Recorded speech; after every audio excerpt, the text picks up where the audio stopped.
Hello बच्चा party. Good morning all. कैसे हैं आप सब? आई होप सभी बच्चे काफी अच्छे होंगे। माय डियर स्टूडेंट्स, मैं विनोद कुमार सर आप सभी बच्चों का फिजिक्स ऑन योर टिप्स पर एक बार फिर से अतुल्य बैच में स्वागत करता हूं।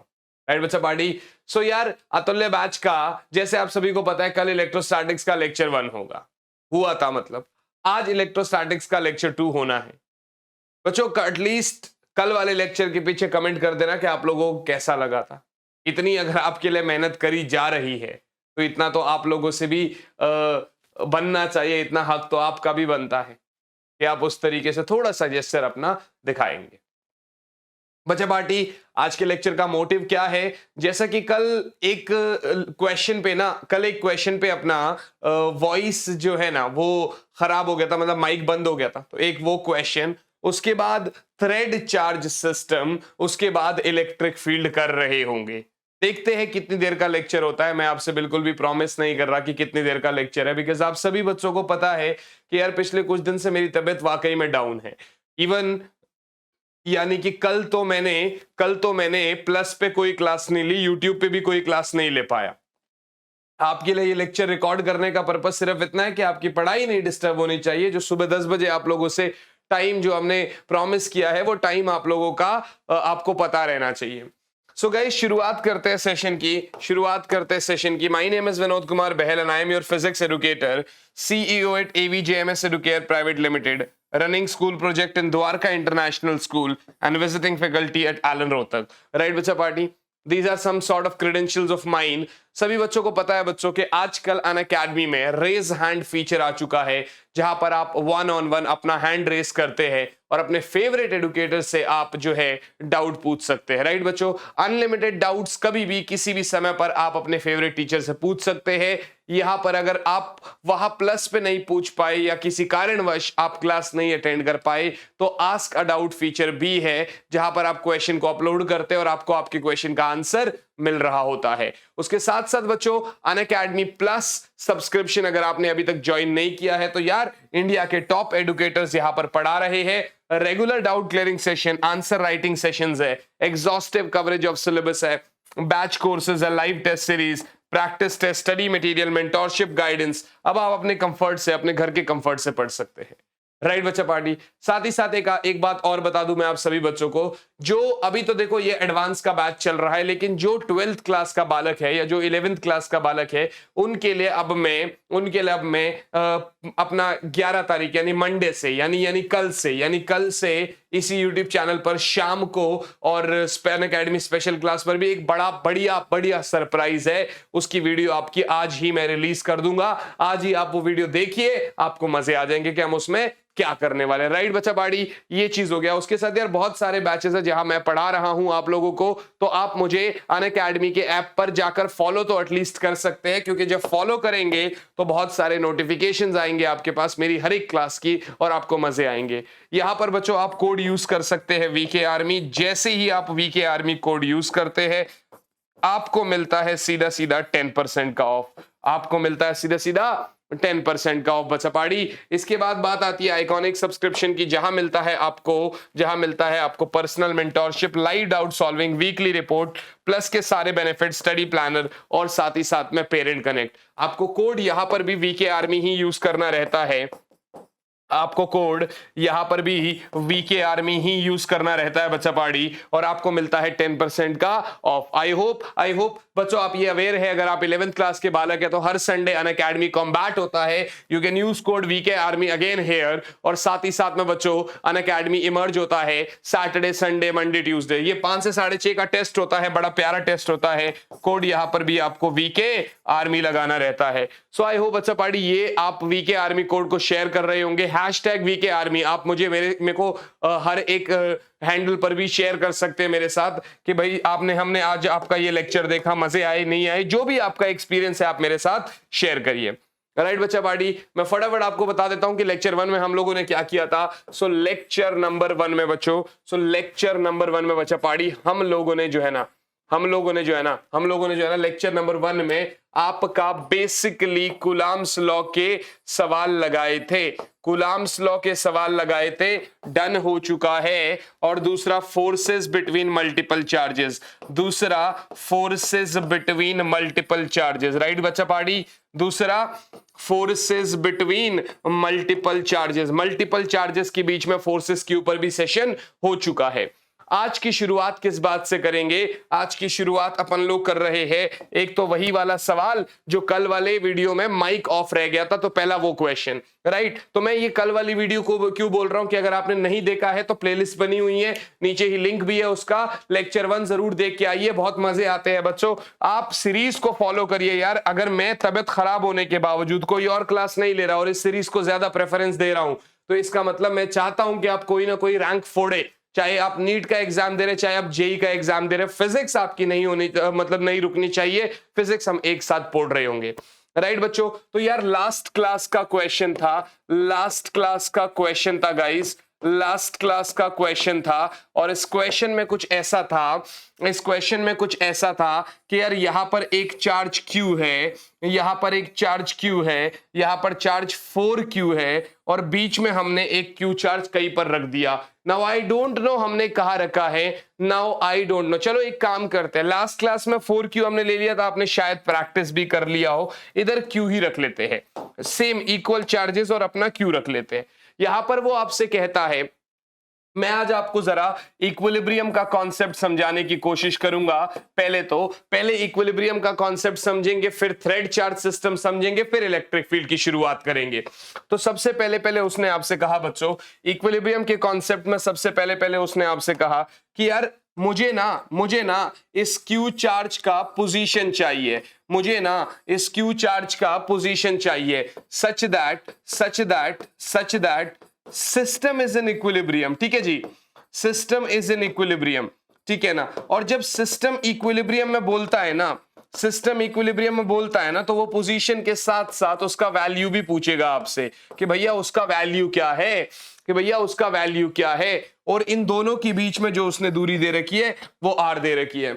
इन दोनों के बीच में बेटा मैं आपको एमसीक्यूज भी कराऊंगा। अब इसके बाद जो मेरा नेक्स्ट लेक्चर होने वाला है इसी में, that is going to be your DPP, daily practice paper 1, right. वो भी एडवांस प्रॉब्लम्स का, मजे आएंगे उसमें भी। बट डोंट वरी गाइस, अभी जरा देखो लंबा क्वेश्चन क्यों करवाता हूं मैं, लंबा क्वेश्चन नहीं होता असल में। आप लोगों को लगता है यार 1 मिनट में सॉल्व हो जाने चाहिए, क्वेश्चन लंबे का मतलब लॉजिक कॉन्सेप्ट क्वेश्चन के थ्रू ही सॉल्व करवा रहा हूं आपको, तो इसमें और मजे आने चाहिए, और मजे आते हैं वाकई में। ओके सो ये R है, अगर आप ध्यान से देख पा रहे हैं बच्चे, तो मैं ना एक काम करता हूं, यहां से ना x दूरी ले लेता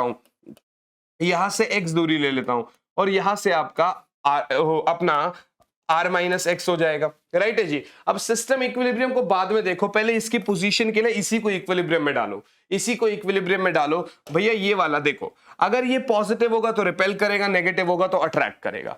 बड़ी सिंपल सी बात है, ये दोनों एक ही साइन के मतलब एक जैसे है, चाहे पॉजिटिव चाहे नेगेटिव। अब ये पॉजिटिव हो चाहे नेगेटिव हो, इन दोनों को कोई फर्क नहीं पड़ता भैया, ये दोनों का तो फोर्स इसके ऊपर अपोजिट डायरेक्शन की वजह से ही होगा। देखो पॉजिटिव रिपेल मारेगा, पॉजिटिव नेगेटिव अट्रैक्ट मारेगा, पॉजिटिव रिपेल मारेगा, पॉजिटिव नेगेटिव अट्रैक्ट मारेगा, तो अपोजिट डायरेक्शंस में ही है। तो यहां पर तो आपको सोचने की भी जरूरत नहीं है। तो सबसे पहला हिस्सा आप क्या करोगे, 2 चार्जेस हैं, तो आप एक बात बताइए, F1 मान लीजिए इसको, और इसको F2 मान लीजिए। सबसे पहले तो आप F1 निकाल रहे हैं, F1 क्या निकाल रहे हैं आपका, k³ बाय x स्क्वायर, और अब F2 निकाल लीजिए। भैया F2 क्या होगा, k³ बाय r-x का whole square, is it clear guys, is it clear बच्चों? जी सर। अब अगर ऐसी बात है, आप तो कह रहे इक्विलिब्रियम में है, आप तो कह रहे हैं कि सर ये इक्विलिब्रियम में है, मैं आपको ना बेसिक चीजें भी बताऊंगा बेटा, एडवांस तो हम चलेंगे बट हम थोड़ा सा ना वास्ट भी चलेंगे, बेसिक भी पढ़ेंगे। असल में क्या होता है ना, जनरली ऐसा बोला जाता है कि एक टीचर आदमी जब कोई भी एग्जाम देता है ना, एंट्रेंस एग्जाम, तो वो उसको काफी अच्छा करके आता है, क्योंकि यार उसने बेसिक फंडे पढ़े होते हैं बच्चों को पढ़ाने के लिए। तो कोई भी एंट्रेंस एग्जाम टफ नहीं होता है बच्चों, उसमें प्रॉब्लम क्या होती है, हम क्वेश्चंस लगाने के पीछे भागते हैं, लॉजिक और कॉन्सेप्ट्स को छोड़ देते हैं। अगर आपके कॉन्सेप्ट्स क्लियर क्लियर है तभी तो क्वेश्चंस बनेंगे। तो कॉन्सेप्ट क्लियर करिए, ये मत सोचिए कि सर आपने तो आज सिर्फ 3 सवाल कराए, सवाल तो हम डीपीपी सेशन में कर ही लेंगे। सो इक्विलिब्रियम कॉन्सेप्ट में अगर आप देख पा रहे हैं तो यहां पर जैसे मेरा इक्विलिब्रियम है, तो अब यार इसके ऊपर नेट फोर्स 0 है, मानी F1 को F2 के बराबर कर दो, इसका मतलब F1 को F2 के बराबर कर दो। भैया F1 अगर F2 के बराबर होगा तो इसका मतलब आपका K, आपका K Q बाय आपका R माइनस एक्स का whole square will be equal to K sorry ये आपका पहले तो एक्स स्क्वायर ही लिख दो, मर्जी एक ही आपकी, खैर बात तो सेम ही है, कोई प्रॉब्लम पड़ेगा नहीं। ये K by R minus x का whole square. Is it clear guys? Is it clear बच्चों? बात समझ में आ रही है? बात समझ में आ रही है? Yes sir. अब देखिए भाई इससे ये कट गया, सीधा सीधा क्रॉस मारो, R माइनस एक्स का होल स्क्वायर बराबर R स्क्वायर, और यू कैन से R माइनस एक्स बराबर R। ये अपना x उधर चला जाएगा, ठीक है ना। ये अपना हमने कुछ यहाँ पर गड़बड़ तो नहीं करी, आप ध्यान से देखिए, k बाई एक्स स्क्वायर बराबर टू आपका k by R minus x का होल स्क्वायर। राइट बच्चा पाड़ी, ठीक है ना। तो अपना एक्स स्क्वायर बराबर आपका दिस इज एक्स स्क्वायर, मैं वही कह रहा हूं, ऐसा कैसे हो सकता है। ओके दिस इज x, ये उधर चला जाएगा तो ये 2x आ गया उधर जाके, और ये r आ गया, तो x क्या हो गया r बाई टू, x क्या हो गया r बाई टू। इसका मतलब बच्चों अगर दो इक्वल चार्जेस है, प्लस क्यू या माइनस क्यू, बीच में अगर आपको एक और पॉइंट चार्ज रखना है तो आप, मैंने क्योंकि कल भी बताया था कि अगर Q1 Q2 0 है, ग्रेटर देन 0 है, तो वो कहीं ना कहीं बीच में लाई करेगा चार्ज, तो वो आप बीचों बीच पे रखोगे तो वो चार्ज तो इक्विलिब्रियम में होगा। बट इसका नहीं बोला ना उसने कहा सिस्टम इज इन इक्विलिब्रियम। कल इसी क्वेश्चन पे अपना वॉइस डाउन हो गया था, बट कोई बात नहीं, आज समझा रहा हूं। System is in equilibrium, system equilibrium का मतलब क्या हो गया? सिस्टम इक्विलिब्रियम का मतलब क्या हो गया बच्चे? सिस्टम इक्विलिब्रियम का मतलब ये है कि आपका कोई भी एक और चार्ज पकड़ लो और उसके ऊपर नेट फोर्स 0 कर दो, कोई भी एक और चार्ज पकड़ लो और उसके ऊपर नेट फोर्स 0 कर दो, कोई भी एक और चार्ज, लाइक ये कैपिटल Q वाला पकड़ लो। अच्छा इधर जगह अपने पास इसको पकड़ लेते हैं, ये वाला तो इसको रिपेल मारेगा जी सर। तो पहले तो यार F1 निकालना पड़ेगा। देखो for Q to be in equilibrium, आपका जो पहला फोर्स है यानी F आपका KQ square by R square. Is it clear? So KQ square by R square बराबर होना चाहिए, ये इधर है, इतना ही फोर्स से अगर कोई इसको अपनी तरफ खींचे, यानी कौन खींचेगा? Q, तो ही आपका फोर्स बराबर होगा, यानी ये Q जब खींचेगा तो KQ by R by two का होल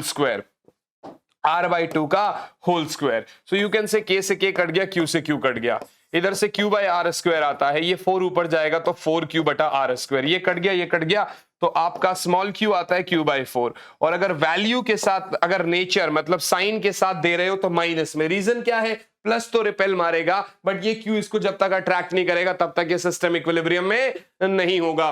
तो यार ऐसे तरीके के क्वेश्चन भी अगर कभी आते हैं तो आपको घबराने वाली जरूरत बिल्कुल भी नहीं होती, क्योंकि मैंने आपको इस तरीके के क्वेश्चन करवा दिए। इज इट क्लियर बच्चा पार्टी? Is it clear?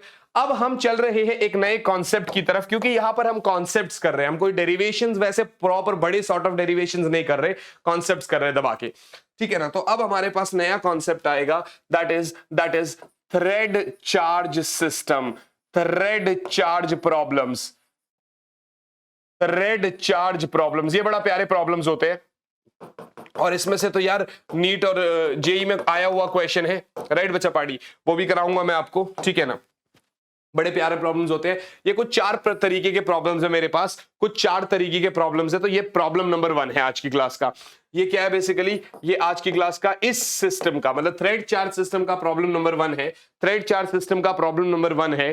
क्या बोलता है यहाँ पर क्या गिवन होगा आपको कुछ इस तरीके से गिवन होगा कि सर हमारे पास 2 चार्जेस है, हमारे पास दो चार्जेस है, ठीक है जी, बिल्कुल सही बात है। 2 पॉइंट चार्जेस है हमारे पास, और वो दोनों के दोनों, ठीक है ना, या यूं कहिए चार्ज स्फीयर्स है, 2 चार्ज स्फीयर्स है, दोनों के दोनों को इक्वल चार्ज दे रखा है आपने Q और Q, और दोनों का मास जो दे रखा है ना वो 9 mg दे रखा है। कितना? ये 9 mg क्यों लिया सर आपने? कुछ खास रीजन? अरे मैं बताऊंगा ना, आप लोग क्या गलती करेंगे अभी इसमें। 9 mg लेंगे, ठीक है ना, ऐसे करके ले रखा है। वो कहता है कि sir find out value of charge such that system is in equilibrium, in equilibrium लिख दो आप, ठीक है ना। वैल्यू ऑफ चार्ज बता दीजिए जब Q इक्विलिब्रियम में है, जब Q इक्विलिब्रियम मतलब उसके ऊपर नेट फोर्स 0 है। तो यार सबसे पहले ना अपन लोग ये करते हैं कि यार इसका ना ऐसे करके कर देते हैं, मान लेते हैं मैं लेंथ भी दे देता हूं 1 मीटर, मान लेते हैं मैं लेंथ भी दे देता हूं 1 मीटर।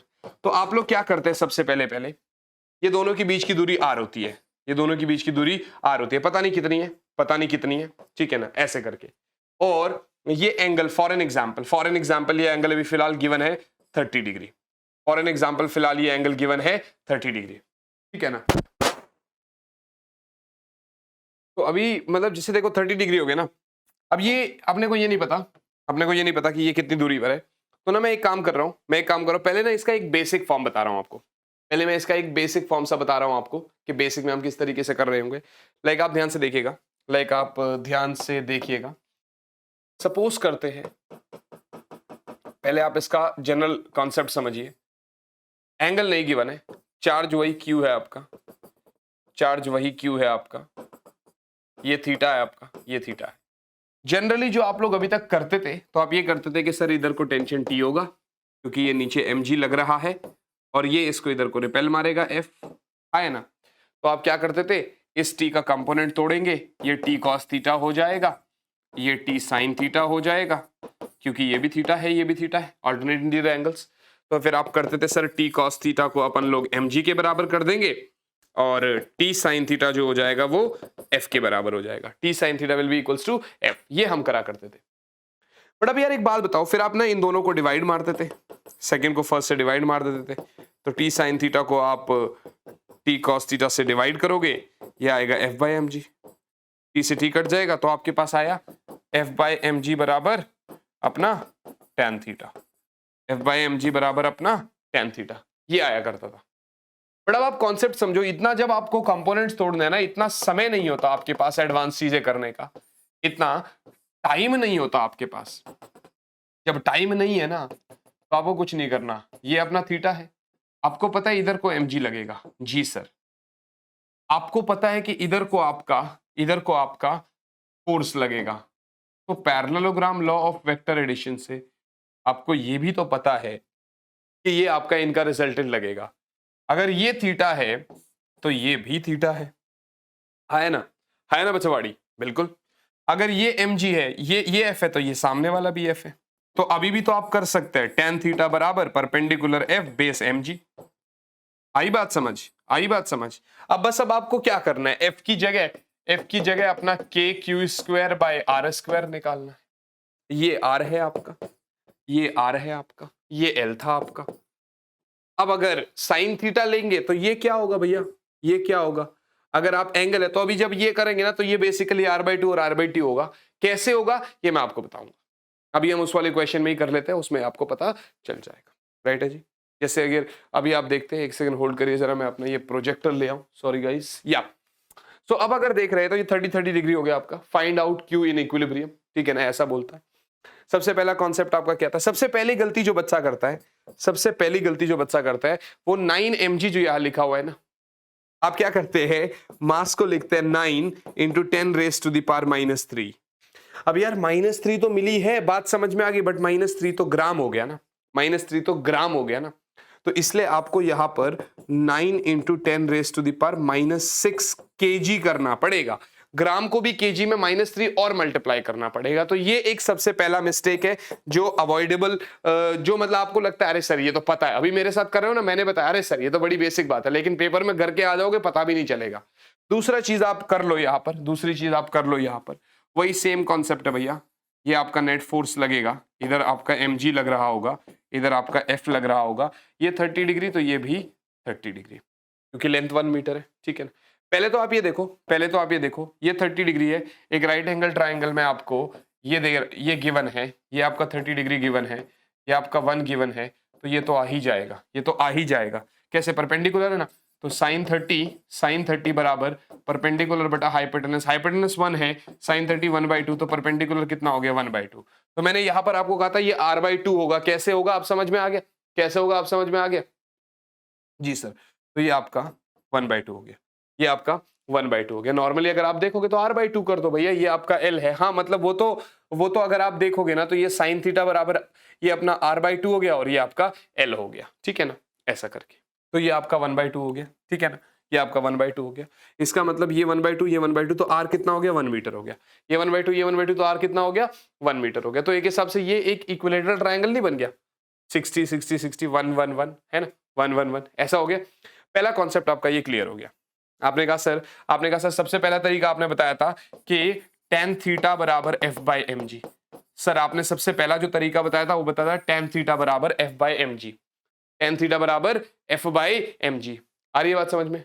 तो आप वैल्यूज पुट करना स्टार्ट करिए, वैल्यूज पुट करना स्टार्ट करिए। कैसे भैया, tan थीटा है, ठीक है, f बराबर mg tan थीटा। अभी मत पुट करिए ताकि बाद में पुट करेंगे तो कैलकुलेशन इजी हो जाएगी। तो f क्या है, K Q square by are square बराबर mg tan थीटा। जी सर, इसका मतलब क्यू स्क्वायर यही रहने दीजिए, ये हो जाएगा mg tan theta R square by में के। बात समझ में आ गई? तो क्यू क्या हो जाएगा, तो क्यू क्या हो जाएगा, अंडर रूट में भैया आर तो बाहर आ जाएगा, mg tan थीटा बाय में के, आर बाहर आ गया, आर बाहर आ गया। Is it clear? आर बाहर आ गया। बात समझ में आ रही है? क्यों क्या हो गया, mg tan theta by K into are बाहर आ गया। आइए देखते जरा, आइए देखते जरा। क्योंकि अगर बात करोगे आपने कहा sir under root mg tan theta by K into R. Values put करिए, वैल्यूज पुट करिए। सबसे पहले आपका रूट में m कितना था, m कितना है आपका 9 × 10 की पावर -6। m कितना है आपका, ये ना एक काम करते हैं 9 × 10 की पावर -6। g कितना है 10, tan थीटा भैया, tan थीटा 10 30 क्या होगा 1/√3 1/√3 पुट करिए यहाँ पर 1/√3। क्लियर है जी, क्लियर है जी? Yes sir. और नीचे में k आएगा, k मानी 9 × 10 की पावर 9 और r जो आ रहा है वो 1 मीटर। सेंटीमीटर में होता तो कन्वर्ट करने की जरूरत पड़ती है आपको 10 की पावर -2 मल्टीप्लाई करके, अभी जरूरत नहीं है। 9 से 9 कट गया, 9 से 9 कट गया, ठीक है जी, 9 से 9 कट गया। इधर से आपका ये ऊपर जाएगा तो ये हो जाएगा आपका 10 की पावर -5 और -9 तो 10 की पावर -14/√3 का रूट, यानी 10 की पावर -7/√3 का भी रूट, यानी आप ये भी कह सकते हैं 1/3 की पावर 1/4 इंटू 10 की पावर -7। कितना कूलम, कितना कूलम। ऐसे करके आपसे कभी वो क्वेश्चन पूछे कि चार्ज की वैल्यू बताओ such that the system is in equilibrium या चार्जेस आर इन इक्विलिब्रियम, तो आपको ये करना है। बात समझ में आ गई? मैंने कहा था 4 तरीके के प्रॉब्लम्स है मेरे पास, तो पहला प्रॉब्लम आप लोगों ने कर लिया। Now back to the problem number 2। Now problem number 2 now problem number 2 now problem number 2 बच्चा पानी। Now problem number 2, is it clear? Problem number 2। अब प्रॉब्लम नंबर 2 में क्या करेंगे, सेम आपका थ्रेड चार्ज सिस्टम दे रखा है, सेम आपका थ्रेड चार्ज सिस्टम दे रखा है बच्चा पानी। जी सर, थ्रेड चार्ज सिस्टम दे रखा है, क्यू दे रखा है और क्यू दे रखा है। आज का लेक्चर बड़ा बेसिक सा होने वाला है, बट हाँ 1-2 लेक्चर में कॉन्सेप्ट्स बताने के बाद ना उसके बाद आपको एडवांस जब क्वेश्चन दूंगा ना तब आपको मजे आएंगे कि भाई हो क्या रहा है। अब आपको ना यहाँ पर वैल्यूज कुछ गिवन है अपने को, मतलब अपने को ये गिवन है this is theta, okay, this L is also given which is 20 centimeter and this R is also given which is 2 centimeter. R is also given which is 2 centimeter. ये कितना होगा, ये 1 हो जाएगा, ये 1 हो जाएगा, पूरा 2 है तो ये 1 हो जाएगा और ये पूरा 20 है। जब ऐसे में आता है ना, अब आपके पास थीटा तो है नहीं, अब क्या करेंगे, प्रॉब्लम क्या है भाई, सबसे पहले तो आपने लगा दिया कि सर चलिए f/mg बराबर tan थीटा कर देते हैं, हो जाएगा, ठीक है ना। बट प्रॉब्लम ये नहीं है, प्रॉब्लम ये है कि यार अब थीटा कहां से निकाले, ये समझ में नहीं आ रहा है ना।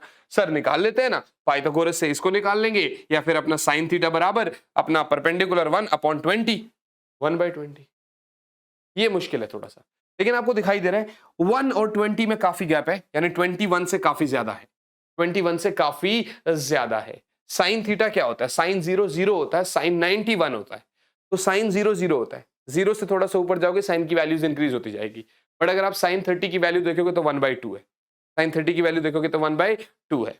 लेकिन यहाँ पर तो क्या है, यहाँ पर तो क्या है, साइन थीटा बराबर परपेंडिकुलर 1 हाइपोटेनस 20, यानी ये बहुत ही ज्यादा छोटी वैल्यू है, यानी ये लगभग आपका 0.05 है, 0.05 है, बहुत छोटा वैल्यू है। बहुत छोटा का मतलब एंगल की वैल्यू काफी छोटी है, मतलब एंगल की वैल्यू काफी छोटी है। In theta is very small, theta is very small. और जब ऐसा होता है, देखिए न्यूमेरिकल में ना ये सारी बातें आती है, टीचर नहीं बताता आपको। टीचर बोलता है थीटा इज वेरी स्मॉल, आप कहते हैं सर थीटा वेरी स्मॉल क्यों है, तो फिर टीचर आपको पता है क्या बोलता है, अरे बेटा थीटा स्मॉल है ना स्मॉल एंगल के लिए। क्यों भाई, आप दिखा दो ना, लेंथ इतना है बेस इतना है, ठीक है ना, ऐसा करके। तो थीटा वेरी वेरी स्मॉल है। अगर थीटा बहुत छोटा है, अगर थीटा बहुत छोटा है, then you can say sine theta is approximately equal to tan theta which is आपका थीटा। यानी तब आप साइन थीटा बोले, टैन थीटा बोले, चाहे थीटा बोले, बात एक ही है। साइन थीटा बोले, टैन थीटा बोले, चाहे थीटा बोले, बात एक ही है। तो इसका मतलब अब ये इसकी जरूरत नहीं, अब साइन थीटा से निकल के आ जाएगा, साइन थीटा से ही निकल के आ जाएगा। इसका मतलब नाउ एफ बराबर एम जी टेन थीटा। तो अब चाहे आप टेन थीटा बोलो, चाहे साइन थीटा बोलो, वो आपका 1/20 ही आ रहा है, वो आपका 1/20 ही आ रहा है। For small value sine theta और टेन थीटा सेम रहता है। आपको तो क्यू चाहिए, यहां पर भी आपको तो क्यू चाहिए, मास अभी भी वही ले लेते हैं 9 mg, मास अभी भी वही ले लेते हैं 9 मिलीग्राम, ठीक है ना, 9 मिलीग्राम। तो भैया के क्यू स्क्वायर बटे में आर स्क्वायर बराबर क्या हो जाएगा, एम जी टेन थीटा। आया ना, आया ना, M G tan theta. Clear है जी, क्लियर है जी, यस सर। तो क्यू स्क्वायर क्या हो गया, क्यू स्क्वायर क्या हो गया, M G tan theta into R square बटा के। तो क्यू क्या हो गया, वही under root M G tan theta by K, बाहर आर आ गया, बाई के बाहर आर आ गया। अब इसको आर को ऐसे का ऐसे ही रहने देंगे अपन लोग, राइट है जी, यस सर। तो इसका मतलब जो क्यू अपने पास बन रहा है दैट इज रूट में एम क्या है 9 इंटू 10 की पावर 9 इंटू 10 की पावर -6, क्योंकि मैंने कहा था -6 हो जाएगा। जी क्या है 10, टेन थीटा क्या है 1/20, और नीचे में क्या आ जाएगा 9 इंटू 10 की पावर 9, और बाहर आर कितना है आपका 2 सेंटीमीटर। सर एक बात बताइए, यहाँ पर जो आपने 2 लिखा है तो क्या उसको सेंटीमीटर से मीटर में कन्वर्ट करना पड़ेगा? आप एक सिंपल सी बात बताओ बच्चे, आप एक सिंपल सी बात बताओ, ये तो रेशियो है, ये आपका एम है, ये के है, तो इसको कन्वर्ट करना पड़ेगा कि नहीं करना पड़ेगा? हाँ सर बिल्कुल करना पड़ेगा, हाँ सर बिल्कुल करना पड़ेगा। भैया सेंटीमीटर है, मीटर में तो कन्वर्ट करना पड़ेगा, क्योंकि ये तो रेशियो है ना 1/20, 1/20 रेशियो हो गया। एम आपका है ही, के मीटर में है तो उसको सेंटीमीटर से मीटर में कन्वर्ट बिल्कुल करना पड़ेगा। तो क्यू हो जाएगा आपका 9 से 9 कट जाएगा, अपना -5 तो 10 की पावर -14, ठीक है ना, और बाई 20, ठीक है ना, और अपना बाहर में ये रूट में आ जाएगा, बाहर में 2 इंटू 10 की पावर -2 है ही। तो इसका मतलब ये आ जाएगा 1/√20 इंटू 10 की पावर -7 इंटू 2 इंटू 10 की पावर -2। सो यू कैन से 2/√20 इंटू 10 की पावर -9 कूलम। अब आप आगे सॉल्व करना है, आपकी मर्जी, आप सॉल्व करते रहिए, अपने अब मैं कुछ नहीं कहूंगा आपको, अब आप इसको सॉल्व कर सकते हैं। तो ये था आप लोगों का प्रॉब्लम नंबर 2, कि मतलब अगर लेंथ और डिस्टेंस में काफी ज्यादा वेरिएशन आ जाए तो एंगल बहुत छोटा होगा, उसको कैसे सॉल्व करेंगे। Let us move to the problem number 3, let us move to the problem number 3। Problem number 3 इसमें आता है बच्चों कि thread charge in space, in space. अब स्पेस में होगा, अब स्पेस में होगा तो भैया ग्रेविटी तो नहीं लगेगा, ग्रेविटी तो नहीं लगेगा। अगर ग्रेविटी नहीं लगेगा तो mg नहीं लगेगा, तो भैया mg नहीं लगेगा। इस तरीके में वो आपसे क्या क्या पूछ सकता है, एक तो आपसे पूछ सकता है कि थ्रेड में एंगल कितना, दोनों चार्जेस अब बंधे हुए हैं तो थ्रेड में एंगल कितना है, थीटा पूछ सकता है। और थीटा पूछने के बाद आपसे फोर्स पूछ लेगा, आपसे फोर्स पूछ लेगा, ठीक है ना, आपसे फोर्स पूछ लेगा। चलिए देखते हैं। देखो जब mg लगेगा ही नहीं तो इसका मतलब ये ऐसे होंगे, एक चार्ज दूसरा चार्ज, mg लग ही नहीं रहा भाई, नीचे की तरफ को कोई फोर्स लग ही नहीं रहा, तो इसका मतलब आपस में एक दूसरे से ये मान लेते हैं L और ये L। रीजन क्या है, रीजन क्या है, ऐसे बंधे हुए थे, ऐसे बंधे हुए थे, अब ये सीधे हो गए तो ये भी L था और ये भी L था, और ये सीधे हो गए तो L और L 2L। गलती यहीं पर होती है, गलती यहीं पर होती है। एंगल तो बता देते हैं कि सर 180 डिग्री है, एंगल तो बता देते हैं कि sir angle is 180 degree, but force के लिए बच्चा करता है K Q square by L square, जबकि दिस इज नॉट राइट, क्योंकि वहां पर एल और एल 2L है, रस्सी की लेंथ 2L है, तो फोर्स जो होगा that is K Q square by 2L का होल स्क्वायर, और you can say K Q square by 4L square, और you can say K Q square by 4L square. आई बात समझ? अब बारी आती है ऐसे क्वेश्चंस में एक ऐसा सवाल करने की जो तो आपका आईरूडोव का सवाल है, जो तो आपका आईरूडोव का भी सवाल है, लेवल हाई है, बट नीट में भी पूछा गया है सेम क्वेश्चन आपका नीट में भी पूछा गया है। आईरूडोव का सवाल है और सेम क्वेश्चन नीट में भी पूछा गया है। सवाल कैसा है वो बता देता हूं आपको, आप लोगों को। देखिए, तो द क्वेश्चन इज बच्चों कि सर ऐसा ना, सिस्टम अपना वही है, थ्रेड चार्ज सिस्टम है, दो चार्ज स्फेयर्स है, ठीक है ना, आइडेंटिकल चार्ज स्फेयर्स है दोनों, एक क्यू दूसरा क्यू, दोनों जो है ना वो r दूरी पर रखे गए हैं, but now here is they are saying, वही वाला केस है कि L is very very greater than R, इसका मतलब थीटा इज वेरी स्मॉल, बात समझ में आ गई? क्योंकि आपको मैंने ये क्यों करवाया, आपको मैंने ये वाला केस क्यों करवाया कि L is very very greater than R। ये कॉन्सेप्ट देखो, अब बच्चा कंफ्यूज क्या करता है, सर MCQ पूछा है। अरे एक बात बताओ, अगर अपने को ये कॉन्सेप्ट पता था ना बेटा, तभी तो हम अब इस कॉन्सेप्ट में लगा पाएंगे दिमाग के, अच्छा L is very very greater than R, तभी थीटा इज वेरी स्मॉल। आई बात समझ? पहले तो ये बोलता है, ये पता है क्या बोलता है, ये बोलता है कि चार्ज बिगिंस टू लीक। इसने क्वेश्चन में बोला था कि sir charge begins to leak. Question में क्या बोलता है? क्वेश्चन में बोला था बच्चे कि charge begins to leak, charge leak करना स्टार्ट कर देता है, और रेट ऑफ चार्ज जो है, रेट ऑफ चार्ज कांस्टेंट है। क्या रेट ऑफ चार्ज कांस्टेंट है बेटा, ये क्वेश्चन में बोलता है। मैं आपको ये भी बता रहा हूं कि क्वेश्चन भी आपको पता है कि कैसा है। So rate of charge constant है, यानी रेट ऑफ चार्ज का मतलब dq/dt कांस्टेंट है, यानी चार्ज जो लीक कर रहा है, कितने समय में चार्ज जो लीक कर रहा है वो कांस्टेंट है, और कह रहा है r उसका इंस्टेंटेनियस पोजीशन है, पास आ गए होंगे, r उसका इंस्टेंटेनियस पोजीशन है, ठीक है जी, r उसका इंस्टेंटेनियस पोजीशन है, जो कि L is very very greater than R, और v जो है वेलोसिटी है, आपको वेलोसिटी बताना है, आपको ये v ही तो बताना है, v क्या होगा, आपको ये v ही बताना है कि v क्या है। अब ऐसे क्वेश्चन में आप क्या करते हो? सबसे पहला कॉन्सेप्ट अपना जो लगता है वो वही लगता है कि भैया sine theta approximately tan theta, जो यहां पर क्या होगा, परपेंडिकुलर यानी r/2 और हाइपोटेनस यानी L। है ना जी, सबसे पहला कॉन्सेप्ट ये लगाया, और अपने को ये भी पता है कि टैन थीटा बराबर f/mg भी हो गया, यानी r/2L जो है वो kq²/r² भी हो गया। अब अपने को तो भैया dq/dt चाहिए, तो इसका मतलब एक साइड q रखो, बाकी साइड सबको भेज दो, तो q² जो है वो हो जाएगा आपका अपना r³ mg bye k into 2L। एक बात बताइए, चार्ज लीक कर रहा था तो चेंज कौन हो रहा था? R। चार्ज लीक कर रहा था तो चेंज कौन हो रहा था? R।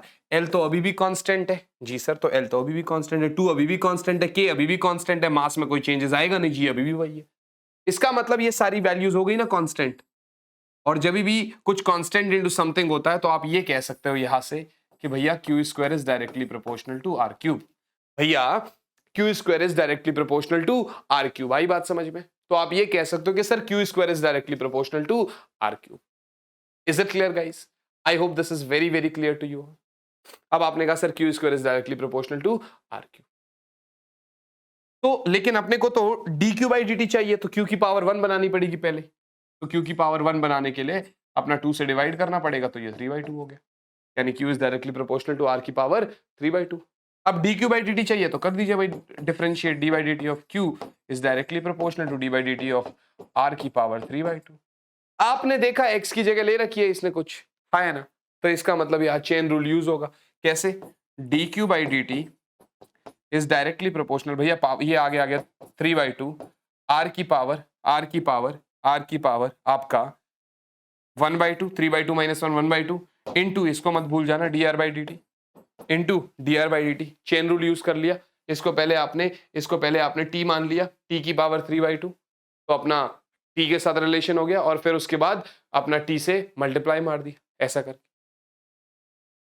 तो D Q by D T is directly proportional to, now बच्चा पाड़ी 3/2, ये v हो गया, D R by D T V हो गया, आर की पावर 1/2, आर की पावर 1/2। एक बात बताइए बच्चों, ये भी कांस्टेंट, क्योंकि D Q by D T constant है, आपने पहले ही कहा था।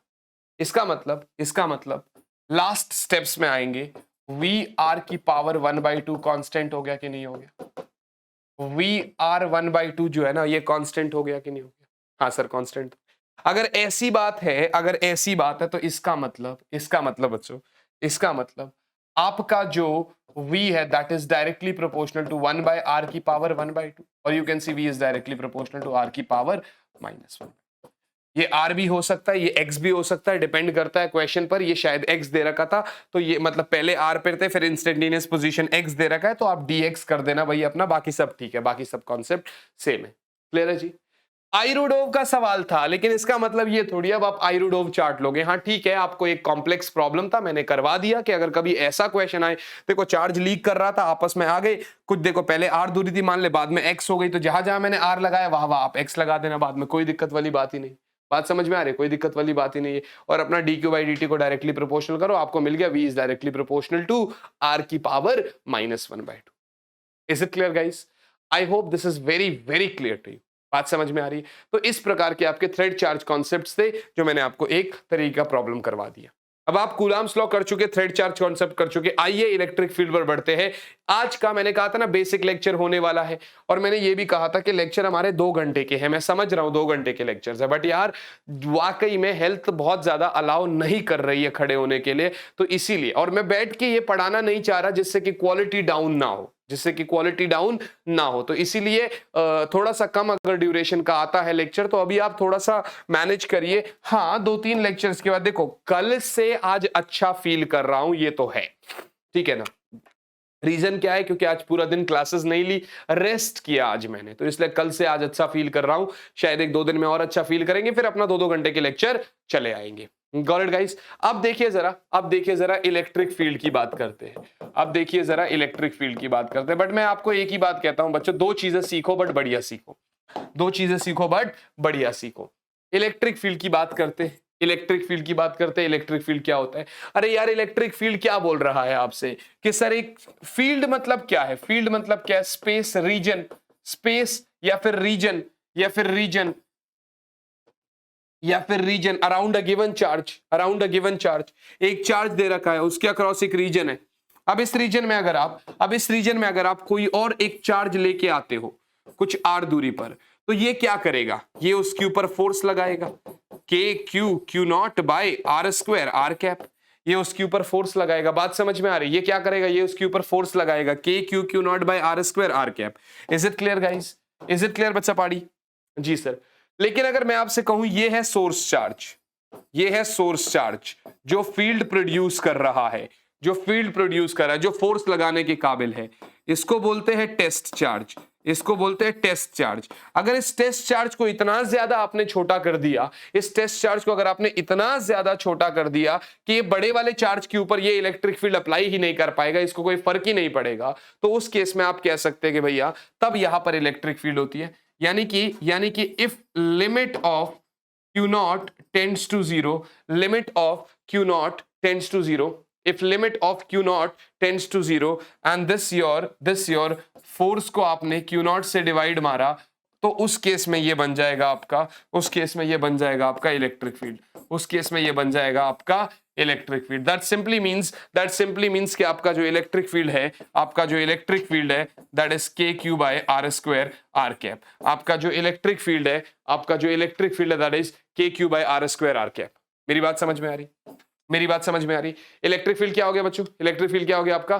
के Q square by R, K Q by are square into R cap. I hope this is clear to you all.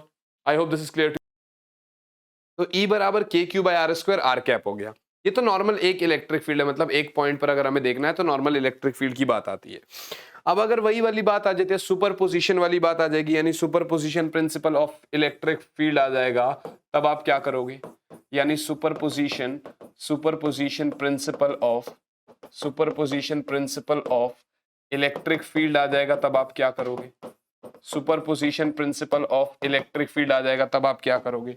बड़ी सिंपल सी बात है यार। जैसे वहां पर चार्जेस होते थे बहुत सारे, और उन बहुत सारे चार्जेस की वजह से एक गिवन चार्ज के ऊपर आपको फोर्स निकालना पड़ता था, यहां पर एक पॉइंट पर आपको बहुत सारे डिस्क्रीट पॉइंट चार्जेस की वजह से आपको फोर्स निकालना रहेगा। Q1 Q2 Q3 ऐसा करते करते अगर आप देखोगे R1 R2 R3 dash dash dash ऐसे करके, तो आपको ये बात समझ में आएगी, आपको ये बात समझ में आएगी बच्चों कि यहाँ पर भी इलेक्ट्रिक फील्ड भी तो यही होगा, E1 plus E2 plus dash dash dash En plus dash dash dash En। So we can say that E is going to be आपका KQ1 by R1 square R1 cap plus KQ2 by R2 square R2 cap plus dash dash dash KQN by RN square RN cap. यहां पर भी आप common ले लो, यहां पर भी आप कॉमन ले लो K, और बाकी समेशन कर दो QI by RI square RI cap where I equals to 1 to N। तो ये आपका इलेक्ट्रिक फील्ड हो जाएगा, ये आपका इलेक्ट्रिक फील्ड हो जाएगा। I hope this is clear to you all. I hope this is clear to you all. ये था सुपरपोजिशन ऑफ इलेक्ट्रिक फील्ड। अब यार एक बात बताओ, इसके ऊपर ना कुछ कुछ क्वेश्चंस करते हैं। तो सबसे पहला जो सवाल होगा, सबसे पहला जो एक सवाल होगा, काफी बढ़िया क्वेश्चन है ये, मैं आपको जीपी वाला क्वेश्चन करवा दे रहा हूं, जिसमें जिसमें जिसमें हमारा एक ज्योमेट्रिक प्रोग्रेशन लगता है, ठीक है ना, सम वाला क्वेश्चन है। क्या है ये चीज है? पहले तो मैं आपको सम बता देता हूं। नॉर्मली अगर आप देखते हो, जैसे मतलब अगर आप नॉर्मली टर्म्स देख रहे हो कि जैसे आपका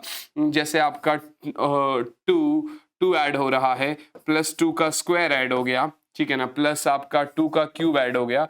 अब अगर आप देखोगे यहाँ पर 2 का स्क्वायर 4 है, तो 4 को 2 से डिवाइड करोगे तो यहाँ पर 2 आएगा। इधर 8 को 2 से डिवाइड करोगे, फिर 2 की पावर 4 को, तो भी आपका मतलब हर एक जगह में आपका आंसर 2 ही आ रहा है, हर एक जगह में आपका आंसर 2 ही आ रहा है। राइट बच्चा पाड़ी? तो इसका मतलब जैसे आपके पास टर्म्स है, तो यहाँ पर ऐसे आएगा A, ठीक है ना, A आ जाएगा, ठीक है ना, A आ जाएगा। उसके बाद आपका AR स्क्वायर आ जाएगा, ठीक है ना। तो इसको मैं हटा देता हूँ, जैसे एक और टर्म आ जाएगा AR स्क्वायर, फिर उसके बाद आ जाएगा AR क्यूब, AR की पावर 4। ऐसा करके अगर आपके पास सो ऑन बहुत सारे टर्म्स है, बहुत सारे टर्म्स है, तो आप अगर इसको डिवाइड करोगे, देखो AR स्क्वायर को A से डिवाइड करेंगे, AR स्क्वायर को इवन, पहले आपका A आएगा, फिर AR आएगा। तो अगर AR स्क्वायर को AR से डिवाइड करूंगा तो आपका R बचता है, AR को A से डिवाइड करता हूं तो भी आपका R बचता है, मतलब तब भी आपका R ही बचता है, ठीक है ना, तब भी आपका R ही बचता है। तीसरे टर्म को डिवाइड करो इसको इससे, तो AR क्यूब को भी AR स्क्वायर से डिवाइड करते हो तब भी आपका R बचता है। इसका मतलब यार कहीं ना कहीं सारे टर्म्स में कॉमन रेशियो है, इसका मतलब यहां पर कॉमन रेशियो है, ठीक है ना, कॉमन। जैसे हम एपी में पढ़ते थे तो कॉमन डिफरेंस हुआ करता था ना, 2 टर्म्स 4-5 टर्म्स है, कॉमन डिफरेंस हुआ करता था। यहां पर कॉमन रेशियो है। फर्स्ट टर्म क्या है अपना? फर्स्ट टर्म ए है, तो यहां पर ये बनता है जीपी। इसको क्या बोलते हैं? जीपी। जब कॉमन रेशियो आता है तो उसको बोलते हैं ज्योमेट्रिक प्रोग्रेशन। क्या बोलते हैं? जीपी। और जीपी के जो सम का फॉर्मूला होता है, जीपी के जो सम का फॉर्मूला होता है वो होता है बच्चा पाड़ी a बाई 1 - 1 - r। क्या होता है a बाई 1 - r? जीपी के सम का क्या फॉर्मूला होता है? a by 1 - r। जीपी के सम का फॉर्मूला होता है a बाई 1 - r। आई बात समझ में? तो इसका मतलब यहां पर मैं आपको अब इसके ऊपर क्वेश्चन दे रहा हूं। फॉर एन एग्जाम्पल ये अपना ओरिजिन है, ये आपका r दूरी पर एक q चार्ज रखा हुआ है, ठीक है ना? r दूरी पर q चार्ज रखा हुआ है, 2q चार्ज रखा हुआ है 2r दूरी पर, ठीक है ना? 4q चार्ज रखा हुआ है 4r दूरी पर ओरिजिन से, जी सर।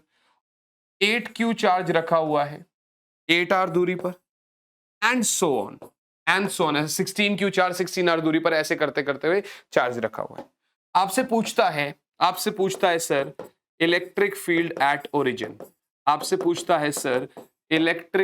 At origin. माने इस पॉइंट पर इलेक्ट्रिक फील्ड क्या होगा? पहले तो आपको बता दूं सारे पॉजिटिव चार्ज है, तो पॉजिटिव चार्ज सारे के सारे इस डायरेक्शन में आपका फोर्स लगा रहे होंगे। बात समझ में आ रही है? पॉजिटिव चार्ज सारे के सारे इस डायरेक्शन में आपका फोर्स लगा रहे होंगे। इज इट क्लियर बच्चा पार्टी? बात समझ में आ रही है आपकी? Yes sir. अब अगर ऐसी बात है तो आप यहां पर एक चीज और बताइए। मतलब ये तो अपने को समझ में आ गया कि ये कैसे करेंगे। तो सबसे पहले आप E1 निकालेंगे। E1 क्या होएगा यहाँ पर? KQ by are square. Formula तो पता चली गया, KQ by are square. E2 क्या होगा? KQ बाय 2R का होल स्क्वायर। E3 क्या है? अच्छा Q नहीं होगा ना, यहाँ पर 2Q होगा। यहाँ पर क्या होगा? 2Q होगा। अच्छा E3 क्या होगा? K into 4Q bye 4R का होल स्क्वायर। ठीक है जी, बात समझ में आ रही है। और E4 क्या होगा? K into 8Q bye 8R का होल स्क्वायर। अब सो ऑन आप करते रहो। आपको पता है नेट इलेक्ट्रिक फील्ड क्या होएगा? सभी का सम वेक्टर सम है, सभी का वेक्टर सम है, एक ही डायरेक्शन में है, तो आप आर कैप लगा सकते हो बाद में, आप लगा लो, कोई दिक्कत नहीं। तो ई वेक्टर आपका हो जाएगा, कॉमन ले लो आप इन सब में से। कॉमन क्या आ रहा है? के कॉमन आ रहा है, क्यू कॉमन आ रहा है, और इधर से आर स्क्वायर कॉमन आ रहा है, ठीक है ना? यहां से क्या बच जाएगा आपका? 1। यहां से क्या बचेगा? 1। इधर से क्या बचेगा? 4/16 था तो 1/4 बच गया, प्लस इधर से क्या बच जाएगा? 2। देखो अच्छा सॉरी, ठीक है, पहले आपका 1/2 होगा, पहले ये वाला टर्म होगा 1/2, क्योंकि 4 में से 2 हट गया, प्लस 1/4, प्लस बचा पाड़ी इसका। देखो 8 और 64 था, तो 8 से 8 कट जाएगा, सिर्फ 8 रह जाएगा, 1/8 एंड सो ऑन। और आर कैप लगा देना बाद में भले ही। अब ये आर कैप आपका अपोजिट है तो माइनस आर कैप भी लगा सकते हो। आर कैप अपोजिट है तो आप अगर आप ऐसा मान के, अब ये ओरिजिन है ना, तो इस डायरेक्शन में, तो आप अब डिपेंड करता है, आपने अगर इसको एक्स एक्सिस लिया है वो आपकी मर्जी, हमने आर कैप लगा दिया फिलहाल। अब देखो ये कुछ ऐसा सा नहीं बन रहा, बच्चों, ये कुछ ऐसा सा नहीं बन रहा। This is going to be आपका KQ बाय आर स्क्वायर। इधर से आप क्या करोगे? 1 प्लस 1/2 प्लस 1/2 का स्क्वायर प्लस 1/2 का whole cube and so on. अगर ऐसी बात है तो 1/2 को भी 1 से डिवाइड करोगे तब भी 1/2 आएगा। उसके बाद अगर आप 1/2 स्क्वायर को भी 1/2 से डिवाइड करोगे तो भी 1/2 बनेगा। 1/2 के होल क्यूब को भी 1/2 स्क्वायर से डिवाइड करोगे तब भी 1/2 बनेगा। यानी 1/2 बन रहा है, यानी 1/2, यानी आर आपका क्या बन गया? 1/2, और ए क्या है अपना? 1 है। तो सम का फॉर्मूला लग जाएगा। इस केस में इस टर्म के ऊपर जीपी लग जाएगा कि नहीं लग जाएगा? भैया इस टर्म के ऊपर जीपी लग जाएगा कि नहीं लग जाएगा? हाँ ना बच्चा पार्टी? Yes sir. तो इसका मतलब ई क्या हो जाएगा? ई हो जाएगा आपका KQ बाय आर स्क्वायर, इधर से अपना ए यानी 1/1 माइनस आर यानी 1/2। बात समझ में आ गई? ये क्या हो जाएगा? 2 - 1 1, ऊपर 2 चला जाएगा, तो ये पूरा तो 2 आ जाएगा, तो ये हो जाएगा 2KQ बाय आर स्क्वायर। ये पूरा हो जाएगा 2KQ बाय आर स्क्वायर। ये एक और बढ़िया सवाल मैंने आपको करवा दिया, एक और बढ़िया तरीके का प्रॉब्लम आप लोग कर सकते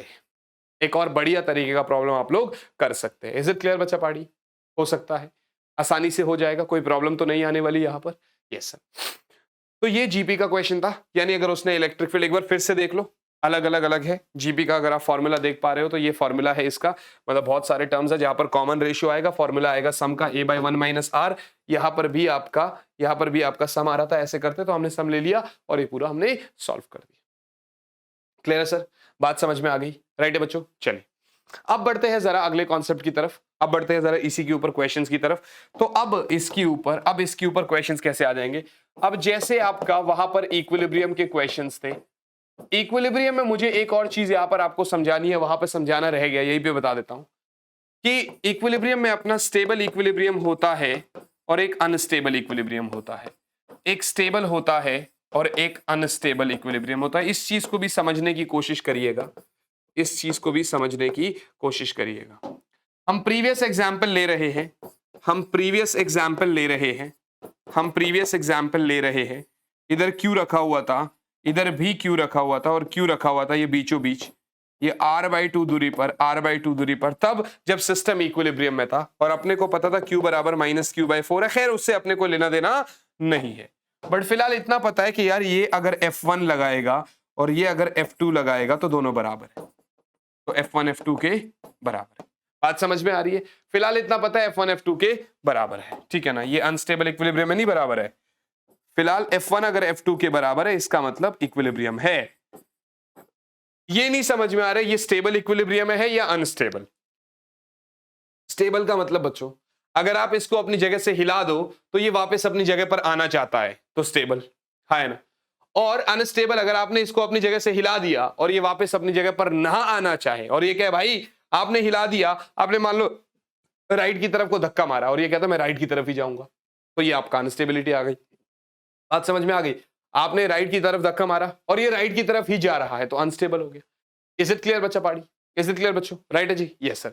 तो इसका मतलब यार अब आप यहां पर देख सकते हो, अब इसका मतलब आप यहां पर देख सकते हो बच्चों कि अगर ऐसी ही बात हो रही है, तो एक काम करते हैं, शिफ्ट स्मॉल q टुवर्ड्स, अगर q कैसा है, पॉजिटिव है, अगर q कैसा है, पॉजिटिव है मान लो, टुवर्ड्स कैपिटल Q। बात समझ में आ रही है? देखिए ये q है, थोड़ा सा उधर बढ़ा दिया, डिस्टेंस आपका ये बढ़ गया, तो इसका मतलब F1 जो होगा वो फिलहाल F2 से कम हो जाएगा, आया ना? इसका मतलब F1 is less than F2, यानी नेट फोर्स टुवर्ड्स लेफ्ट होगा, नेट फोर्स टुवर्ड्स लेफ्ट होगा बच्चे, नेट फोर्स टुवर्ड्स लेफ्ट होगा।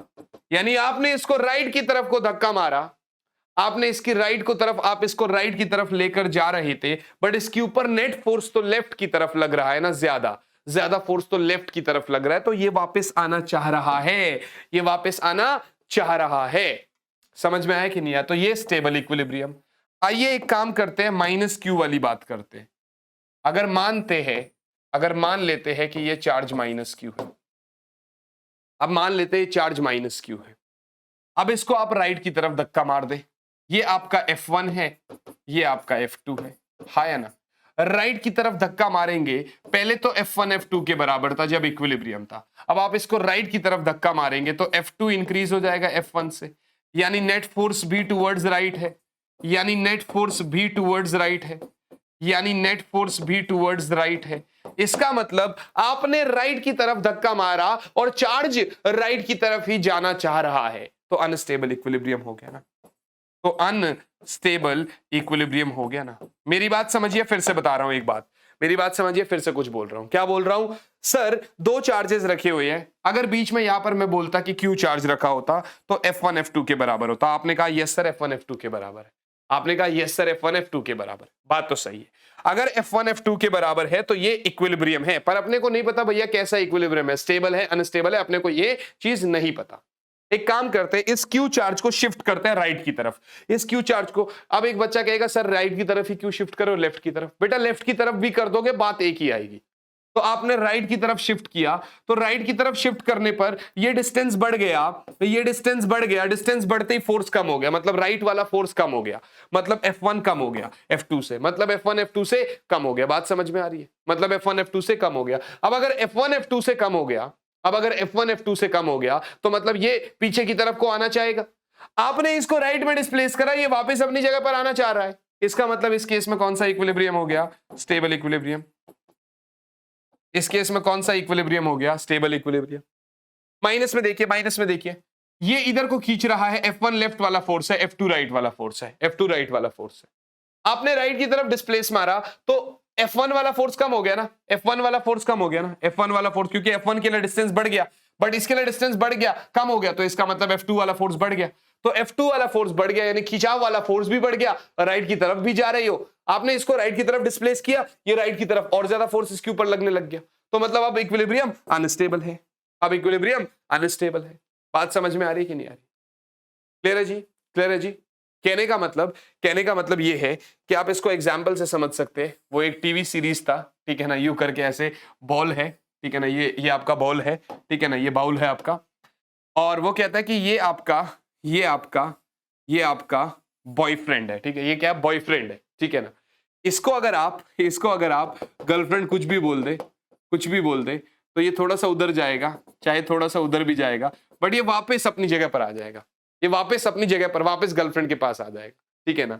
तो ये कैसा हो गया? ये कैसा हो गया? स्टेबल। कैसा हो गया? स्टेबल इक्विलिब्रियम, ठीक है ना। कैसा इक्विलिब्रियम हो गया? Stable equilibrium. बट वहीं पर मान लेते हैं ये आपकी, मतलब ये गर्लफ्रेंड है आपकी, ठीक है ना, ठीक है ना, और इसको आपने कुछ भी कह दिया ना, हल्का सा भी कह दिया ना, तो ये उसी डायरेक्शन में नीचे गिरने लग जाए। तो ये कौन सा इक्विलिब्रियम हो गया? ये कौन सा इक्विलिब्रियम हो गया? अनस्टेबल। मतलब आपने कुछ भी कह दिया, वापस आने के बजाय उसी डायरेक्शन में अपना नीचे चला जाएगा। समझ में आया कि नहीं आया? तो ये स्टेबल और अनस्टेबल इक्विलिब्रियम समझना बहुत जरूरी था। अब इसके ऊपर जैसे हमने फोर्स में तो क्वेश्चन कर ही लिया था कल की क्लास में, और आज भी पहला क्वेश्चन वही था। अब इलेक्ट्रिक फील्ड में भी एक आध क्वेश्चन कर लेते हैं इसका। अब इसका इलेक्ट्रिक फील्ड में भी एक आध क्वेश्चन कर लेते हैं।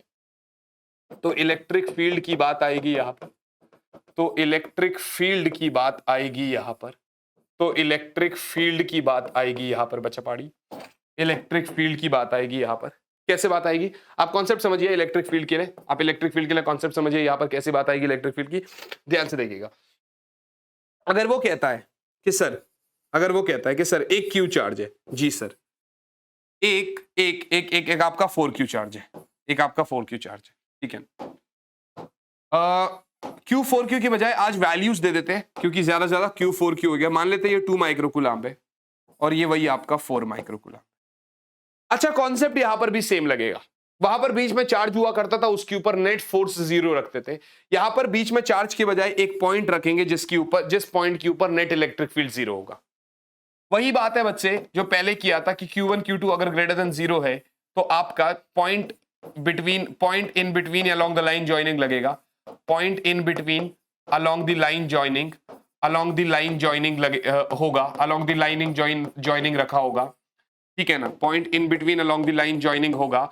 और अगर ये पॉइंट आपका, और अगर चार्जेस आपका Q1 Q2 is less than 0 है, Q1 Q2 is less than 0 है, तो जो पॉइंट होगा ना बच्चा पाड़ी, जो पॉइंट होगा ना आपका, वो near charge of smaller magnitude होगा। ये बताया था आपको लास्ट क्लास में भी, ये बताया था, मैं इसलिए दोबारा बता रहा हूं ताकि रिवाइज हो जाएगा, ठीक है ना। वो near charge of smaller magnitude हो जाएगा, वो आपका near charge of smaller magnitude हो जाएगा, near charge of smaller magnitude हो जाएगा। आई बात समझ में? Yes sir. तो इसका मतलब ये मान लेते हैं बीच में दूरी 3 सेंटीमीटर है, मान लेते हैं बीच में दूरी 3 सेंटीमीटर है। अब ये कह रहा है कि यार कहीं बीच में दूरी पर रखा हुआ है, तो आपने x दूरी पर रख दिया और यहां से आपका r 3 - x हो जाएगा। सेंटीमीटर है तो आपको मीटर में कन्वर्ट तो करना पड़ेगा, बट यहां पर रेशियो आता है इसलिए कन्वर्ट करने की जरूरत नहीं होती है। तो यही बता रहा है कि इलेक्ट्रिक फील्ड 0 करना है, बीच में इलेक्ट्रिक फील्ड 0 करना है, पोजीशन क्या होगी? इलेक्ट्रिक फील्ड 0 करना है, जिस पॉइंट पर इलेक्ट्रिक फील्ड 0 है वो पोजीशन क्या होगी? वो पोजीशन क्या होगी? ठीक है ना, वो पोजीशन क्या होगी? तो आप बड़ी सिंपल सी बात है, इसमें क्या करोगे आप? बहुत सिंपल सी तो बात है, आप यहां से वही करो, इधर से आपका E1 आएगा क्योंकि रिपल्शन करेगा, ये भी अपना इलेक्ट्रिक फील्ड फोर्स की क्वांटिटी यूज करता है, KQ1/R1 और E2 जो है वो KQ2/R2, और दोनों को बराबर कर दो आप, ठीक है ना, दोनों को बराबर कर दो आप। इसका मतलब 9 × 10⁻⁹, Q कितना है? 2 इंटू 10 की पावर -6 बटे में आर स्क्वायर यानी 3 इंटू 10 की पावर -2 का होल स्क्वायर आया ना, ऐसा सॉरी 3 थोड़ी होगा, और -2 को दोनों साइड कटना ही है तो मत लगाओ, लगाओ ही मत, कोई दिक्कत नहीं, एक्स स्क्वायर हो जाएगा बराबर 9 इंटू 10 की पावर 9, इधर से आपका 4 इंटू 10 की पावर -6 और नीचे हो जाएगा 3 माइनस एक्स का होल स्क्वायर। ये इससे ये कट जाएगा, -6 से -6 कट जाएगा, मारो मल्टीप्लाई, तो 2 3 माइनस एक्स का स्क्वायर बराबर 4x स्क्वायर, स्क्वायर रूट करोगे तो ये आएगा √2 3 माइनस एक्स बराबर 2x, क्लियर है जी, बराबर 2x। सॉरी गाइस, इधर आ जाइए, इधर आ जाइए, 3√2 माइनस √2x बराबर 2x, तो 3√2 बराबर 2x प्लस √2x, सो 3√2 बराबर 2 प्लस √2x, और यू कैन से x बराबर 3√2 बाय 2 प्लस √2, कितना सेंटीमीटर, कहां से वहां से, कहां से वहां से, आइए बात समझ, आई बात समझ में, इज इट क्लियर? पॉइंट कहां होगा, बड़ी सिंपल सी बात है यार, इसके पास में होगा, सॉरी इससे दूर होगा, सॉरी इससे दूर होगा, यानी इस वाले के पास में होगा क्योंकि इसका मैग्नीट्यूड कम है ना। ऐसा भी क्वेश्चन पूछ सकता है, ऐसा भी क्वेश्चन आपसे पूछ सकता है, तो अगर ऐसा क्वेश्चन भी आ जाए तो घबराने की जरूरत नहीं है, अच्छे से कर लेना। चलो एक और सवाल दे देता हूं, बेसिक सवाल दे देता हूं, और बेसिक सवाल तो मैं वैसे ही दूंगा आपको जैसे कल आपने किया था, तो इसको फटाफट फटाफट बताऊंगा, फटाफट फटाफट बताऊंगा, ज्यादा समय नहीं वेस्ट कराऊंगा, बट हाँ एक अच्छा क्वेश्चन इसके ऊपर भी मैं जरूर दूंगा अभी। जैसे मान लेते हैं ऐसा है आपका, मान लेते हैं वही वाला कॉन्सेप्ट लग गया आपका, हेक्सागन, आपने 6 बार हेक्सागन देख लिया मेरे साथ, आपने 6 बार हेक्सागन, 6 बार तो नहीं 3 बार आपने हेक्सागन देख लिया मेरे साथ, ठीक है ना। कल करवाया था ना प्रॉब्लम 7, प्रॉब्लम 8, और यहां पर अब मान लेते हैं माइनस क्यू है, माइनस क्यू है, माइनस क्यू है, फिर प्लस क्यू है, प्लस क्यू है, प्लस क्यू है, और अब आपसे जो है ना बीच में पूछ रहा है, अब आपसे बीच में पूछ रहा है यहां पर इलेक्ट्रिक फील्ड क्या होगा। बड़ी सिंपल सी बात है यार, ये अपनी तरफ को अट्रैक्ट करेगा, ये वाला रिपेल मारेगा तो 2E हो गया, फिर वही बात, ये रिपेल मारेगा, ये अट्रैक्ट करेगा, 2E हो गया, फिर वही बात, ये वाला अट्रैक्ट मारेगा, ये वाला रिपेल करेगा, 2E हो गया, और फिर वही बात आ रही है यहां पर, फिर वही बात आ रही है, ये 2E 120 डिग्री, तो इस 2E का, क्योंकि ये 2E था और ये भी 2E था 120 डिग्री पर, तो इन दोनों का तो इस डायरेक्शन में आपका 2E आ गया, ठीक है ना, और एक और 2E ऑलरेडी था, एक और 2E ऑलरेडी था, तो ये आपका आ जाएगा 2E, तो इसका मतलब नेट इलेक्ट्रिक फील्ड कितना हो गया 4E। खैर ये तो आसान है, ये तो आसान है, इसमें कोई ज्यादा डेट मतलब रॉकेट साइंस वाला क्वेश्चन नहीं था, क्वेश्चन एक अच्छा दे रहा हूं, उस क्वेश्चन को करिए जरा, वो क्वेश्चन आप अच्छे से कर पाएंगे। अब क्वेश्चन क्या है बच्चों, so now the question is बच्चा पाड़ी, नाउ द क्वेश्चन इज कि मान लेते हैं मेरे पास एक स्क्वायर है एल लेंथ का, ठीक है ना, एक स्क्वायर है मेरे पास एल लेंथ का, ठीक है ना, एल लेंथ का एक स्क्वायर है। अब जिस पॉइंट पर आपको नेट इलेक्ट्रिक फील्ड चाहिए ना, अब जिस पॉइंट पर आपको नेट इलेक्ट्रिक फील्ड चाहिए ना, वो पॉइंट पता है कहां पर है, वो पॉइंट पता है कहां पर है, वो पॉइंट बीचों बीच है, वो पॉइंट पता है कहां पर है, वो पॉइंट बिल्कुल बीचों बीच रखा हुआ है। पॉज करिए एक बारी, जरा करने की कोशिश करिए, एक बारी आप लोग करने की कोशिश करो, आप लोगों से बढ़िया से बनेगा, आप लोगों से बढ़िया से बनेगा, ठीक है ना, आप लोगों से बढ़िया से बनेगा। क्या होगा, ये हो गया, ऐसे करके कर रहे, पता नहीं कैसे होगा, करके देखते हैं एक बारी, करके देखते हैं एक बारी, ठीक है ना, ध्यान से देखिएगा। सबसे पहले पहले तो अच्छा चार्जेस तो रखने जरूरी है, चार्जेस तो रखे ही नहीं मैंने, चार्जेस तो रखे कोई नहीं, रख लो भैया क्यू क्यू क्यू क्यू, ठीक है ना, रख लो कोई बात नहीं, रख लो कोई बात नहीं, चार्जेस रख लो अपना, सारे सेम चार्जेस रख, ठीक है ना, ये भी हो सकता है। अब सबसे बड़ी बात है यार, सबसे पहले पहले 4 चार्जेस है, तो आपको इलेक्ट्रिक फील्ड तो क्या होता है, वेक्टर सम होता है, सारे चार्जेस की वजह से जो सम होगा वही आपका इलेक्ट्रिक फील्ड होगा। इलेक्ट्रिक फील्ड क्या होगा, वेक्टर सम होगा, सभी चार्जेस की वजह से जो भी सम आएगा। तो आप क्या करोगे, सबसे पहले पहले इस वाले इलेक्ट्रिक फील्ड की वजह से ये, आप पहले तो ये दूरी ले लो, ये क्या है L/2, और ये दूरी क्या है L/2, ये दूरी क्या है L/2, ये भी बात सही है। इस क्यू ने इस क्यू को यहां पर रिपेल मारा होगा, तो इसका मतलब ये आपका E1 और ये आपका E2। अब असल में E1 E2 के बराबर है, अलोंग लाइन है, तो इसलिए कैंसल आउट ईच अदर, इसलिए कैंसिल आउट ईच अदर, इसलिए कैंसिल आउट ईच अदर। आई बात समझ? भैया इन दोनों तो आपस में अपने आप को खत्म कर दिया। पर बात आएगी इन दोनों की वजह से। अब ये समझ में नहीं आ रहा, कोई बात नहीं, ये ऐसा मान लेते हैं यहां पर है और ये ऐसा मान लेते हैं। बात समझ में आ गई? ऐसा करके अब यार ये वाला भी क्या करेगा, ये वाला इधर को करेगा ई, इसकी वजह से भी चार्ज और दूरी सब सेम है, तो ये ई, पर उससे पहले दूरी तो निकालनी पड़ेगी। दूरी कहां से निकलेगी? अगर ये l/2 है, ये l है, तो पाइथागोरस से l² प्लस l/2 का स्क्वायर √5 बाय, देखो l² प्लस l/2 का होल स्क्वायर का रूट, तो ये हो जाएगा 2l², ये 4l² प्लस l² √5l और नीचे आपका 4 का ये 2 बाहर आ जाएगा, √5l/2 यानी √5l/2। ये वाला भी हो जाएगा √5l/2। ठीक है ना? आई बात समझ में? आई बात समझ में? ऐसा हो रहा है। Is it clear guys?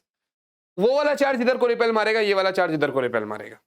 Electric field, but ये इलेक्ट्रिक फील्ड ना तो एक्स एक्सिस में ना वाई एक्सिस में है, तो आप सीधा सीधा क्या करोगे?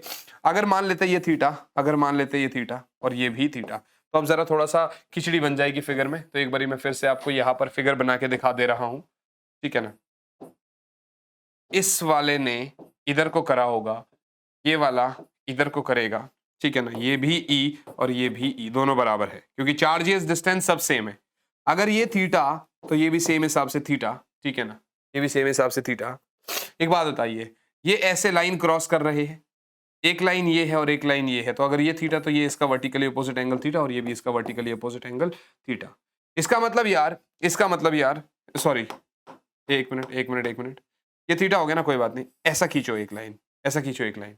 इसका मतलब इसका एक कंपोनेंट ये होगा और एक कंपोनेंट ये, हाँ जी बिल्कुल सही है। इसका वर्टिकल अपोजिट एंगल ये थीटा और इसका ये थीटा, ठीक है ना? इस वाले का एक कंपोनेंट ये होगा ई कॉस थीटा और इस वाले का एक कंपोनेंट इस डायरेक्शन में होगा ई कॉस थीटा। ये भी ई कॉस थीटा, ये भी E cos theta cancel out कर गए आपस में। ये क्या बच गया? ई साइन थीटा और ये क्या बच गया? ई साइन थीटा। तो इसका मतलब ई नेट क्या होगा? इसका मतलब ई नेट क्या होगा? इसका मतलब ई नेट क्या होगा? 2e sine theta. और अगर वैल्यूज पुट कर दो तो 2e क्या हो गया? KQ/r², r² sine theta. आई बात समझ में? आई बात समझ में? अच्छा 2 तो ठीक है, k भी ठीक है, k भी ठीक है, q भी ठीक है। r² का मतलब √5/2l का होल स्क्वायर, √5/2l का होल स्क्वायर, √5/2l का होल स्क्वायर। साइन थीटा का मतलब क्या हुआ? साइन थीटा परपेंडिकुलर यानी l अपॉन हाइपोटेनस यानी √5/2l, √5/2l। आई बात समझ? कोई बात नहीं, करिए जरा इसको। 2kq बाय अपना √5 का स्क्वायर 5l²/4। आई बात समझ में? इनटू l से तो l कट जाएगा, 2/√5 हो जाएगा, 2/√5 हो जाएगा। 4 ऊपर भेज दो आप, 2 to the 4 4 जा 16/5√5 KQ/l² या 16√5/25 KQ/l²।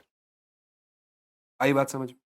कैलकुलेशन एक बारी देख लेना, कैलकुलेशन एक बारी देख लेना, कैलकुलेशन में गड़बड़ ना हो जाए। KQ/r², r की जगह √5/2, √5/2l², √5 का स्क्वायर, ठीक है ना? अपना 4 ऊपर चला जाएगा, नीचे वाले का 5l², 4 ऊपर चला जाएगा, तो ये आपका हो गया 8kQ/5l² इंटू इसका साइन थीटा बराबर परपेंडिकुलर l, हाइपोटेनस आपका √5/2l, 2 ऊपर चला जाएगा और ये आपका l से l कट जाएगा, 2/√5। ठीक है ना? बिल्कुल सही है, कोई दिक्कत वाली बात नहीं आ रही, कोई दिक्कत वाली बात नहीं है इसमें। I hope this is also clear to you. कभी अगर इस प्रकार के क्वेश्चन भी आ जाए तो आप घबराएंगे नहीं, और आपका इलेक्ट्रिक फील्ड का बेसिक क्वेश्चंस मैंने आपको करवा दिए, ठीक है ना? बेसिक क्वेश्चंस मैंने आपको करवा दिए कि कैसे आप कर सकते हैं। राइट है जी? अब इसके बाद, अब इसके जस्ट बाद बच्चों, इसके जस्ट बाद मैं आप लोगों को जरा लेकर चलता हूं, आप लोगों को जरा लेकर चलता हूं कहां तक? अपना इलेक्ट्रिक डाइपोल तक। देखो कॉन्टिन्यूअस चार्ज डिस्ट्रीब्यूशन के ऊपर एक लेक्चर आएगा, मजेदार लेक्चर आएगा उस पे क्योंकि 11th की भी थोड़ी लिंकिंग है वहां पर, मतलब एक रिंग दे देंगे और अपना ऑसिलेशन हो रहा होगा। बट अभी पे आज क्या करेंगे? अब इसके बाद 10-12 मिनट में एक टॉपिक कर रहे होंगे, उसके कुछ फॉर्मूलाज मैं आप लोगों को बता रहा हूंगा और उन फॉर्मूलाज, उन टॉपिक्स के ऊपर अगले लेक्चर के शुरुआत में ही क्वेश्चन स्टार्ट करेंगे या डीपीपीस भी दे देंगे उसके ऊपर। Got it guys? चलिए तो इलेक्ट्रिक फील्ड, पहले तो इलेक्ट्रिक फील्ड लाइंस एक बार देख लो, एक बार इलेक्ट्रिक फील्ड लाइंस देख लो, ठीक है ना, इलेक्ट्रिक फील्ड लाइंस देख लो एक बार। आपने इलेक्ट्रिक फील्ड तो बता दिया, आपने इलेक्ट्रिक फील्ड तो बता दिया, बट अब इलेक्ट्रिक फील्ड लाइंस क्या है सभी को पता है यार, सभी को पता है यार। ये क्यू चार्ज है, क्यू चार्ज है। अगर आइसोलेटेड पॉजिटिव चार्ज है तो यहां से तो आपकी इलेक्ट्रिक फील्ड लाइंस निकल रही होती है, यहां से आपकी इलेक्ट्रिक फील्ड लाइंस निकल रही होती है। Is it clear? यहां से इलेक्ट्रिक फील्ड लाइंस निकल रही होती है। बात समझ में आ रही है? बात समझ में आ रही है? यस सर, ये इलेक्ट्रिक फील्ड लाइंस निकल रही होती है आपकी यहां से, ठीक है ना। और अगर नेगेटिव पॉजिटिव चार्ज है तो नेगेटिव पे टर्मिनेट होगी, नेगेटिव पे टर्मिनेट होगी। आई बात समझ में? ऐसा करके क्लियर है जी, नेगेटिव पे टर्मिनेट होगी, ठीक है ना। ये अपना आइसोलेटेड चार्जेस है, ठीक है ना। आइसोलेट मतलब इसके ऊपर इस वाले प्लस का कोई लेना देना नहीं है, इस वाले के ऊपर इस वाले प्लस का कोई लेना देना, ये रेडियली है आपके, रेडियली है आपके। बात समझ में आ रही है? रेडियली है आपके, ठीक है ना। ऐसा करके हो गया जी सर। दूसरी बात ये है कि अगर आप इलेक्ट्रिक फील्ड लाइन को देख रहे हैं तो यार these are imaginary lines, imaginary lines है ये कुछ इमेजिनरी लाइंस है बच्चे, which shows the direction of electric field, which shows the direction of electric field. These are imaginary lines, these are imaginary lines which shows the direction of electric field, which shows the direction of electric field। बेटा ये imaginary lines है जो हमें basically electric field की direction बता रही है। These are imaginary lines which shows the direction of electric field lines। कैसे? ये ऐसी लाइन है, ये ऐसी लाइन है, और इस लाइन को अगर आपने टेंजेंट बना दिया ऐसे करके तो ये इलेक्ट्रिक फील्ड की डायरेक्शन।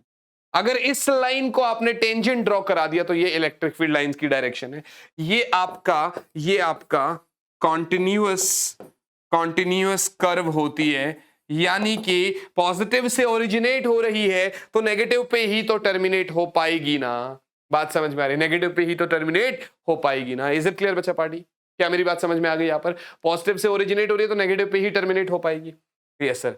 साथ ही साथ में आप ये कहते हैं कि सर जहां पर इलेक्ट्रिक फील्ड लाइंस अगर मान लेते हैं नॉन यूनिफॉर्म है, तो अगर ऐसी बात है मतलब इस समय ये non uniform electric field lines है, ये नॉन यूनिफॉर्म इलेक्ट्रिक फील्ड है, यहां पर नॉन यूनिफॉर्म इलेक्ट्रिक फील्ड है, तो यहां पर अब सब जगह स्ट्रेंथ सेम नहीं होगी, सब जगह स्ट्रेंथ सेम नहीं होगी। मान लेते हैं इधर E1 है और इधर आपका E2 है, तो आप कहेंगे sir E1 is greater than E2। इसका मतलब इलेक्ट्रिक फील्ड की स्ट्रेंथ वहां पर ज्यादा होगी जहां पर इलेक्ट्रिक फील्ड लाइंस आपस में क्राउडेड है। इलेक्ट्रिक फील्ड लाइंस की स्ट्रेंथ वहां पर आपकी ज्यादा होगी जहां पर इलेक्ट्रिक फील्ड लाइंस आपस में ज्यादा क्राउडेड है। बात समझ में आ रही है? बात समझ में आ रही है? साथ ही साथ में आप कह सकते हैं सर नेक्स्ट प्रॉपर्टी अगर देखोगे तो दो इलेक्ट्रिक फील्ड लाइंस आपस में एक दूसरे को इंटरसेक्ट नहीं कर सकते, क्योंकि जहां पर इंटरसेक्ट करेंगे उस पॉइंट पर भी there will be two direction of electric field, यानी कि एक ही पॉइंट पर इलेक्ट्रिक फील्ड की दो डायरेक्शन बता रहा है, which is not possible. So you can say this also that two field lines can never intersect each other.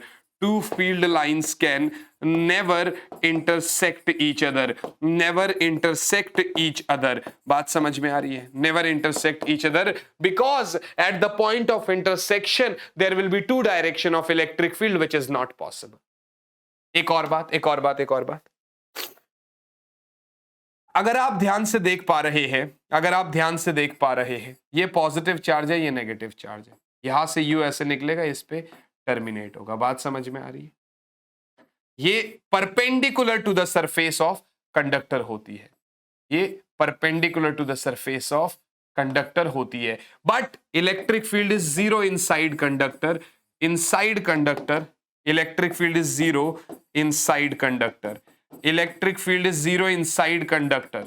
तो इसीलिए अगर इलेक्ट्रिक फील्ड कंडक्टर के अंदर जीरो है, इसको बाद में हम डिस्कस करेंगे डिटेल में, तो नेट इलेक्ट्रिक फील्ड अगर कंडक्टर के अंदर जीरो है तो आप ये भी कह सकते हैं, अगर नेट इलेक्ट्रिक फील्ड कंडक्टर के अंदर जीरो है बच्चा पहाड़ी, तो आप ये भी कह सकते हैं कि यस सर आपका इलेक्ट्रिक फील्ड लाइन तो पास नहीं होगी, electric field lines electric field lines will not pass through conductor, will not pass through conductor, ठीक है ना, will not pass through conductor. इसका मतलब इलेक्ट्रिक फील्ड लाइंस जो है ना वो कंडक्टर के सरफेस के परपेंडिकुलर तो है बट अंदर से नहीं जाएगी। बोर्ड एग्जाम में एक क्वेश्चन आया हुआ था कुछ इस प्रकार से कि भैया लाइंस ऐसे दिखा रहा है, ठीक है ना, दूसरी लाइन ऐसे दिखाई उसने, तीसरी लाइन ऐसे दिखाई उसने यू करके, और चौथी लाइन कुछ ऐसे दिखा दी उसने, ठीक है ना, और ये ऐसे, ठीक है ना, यू करके।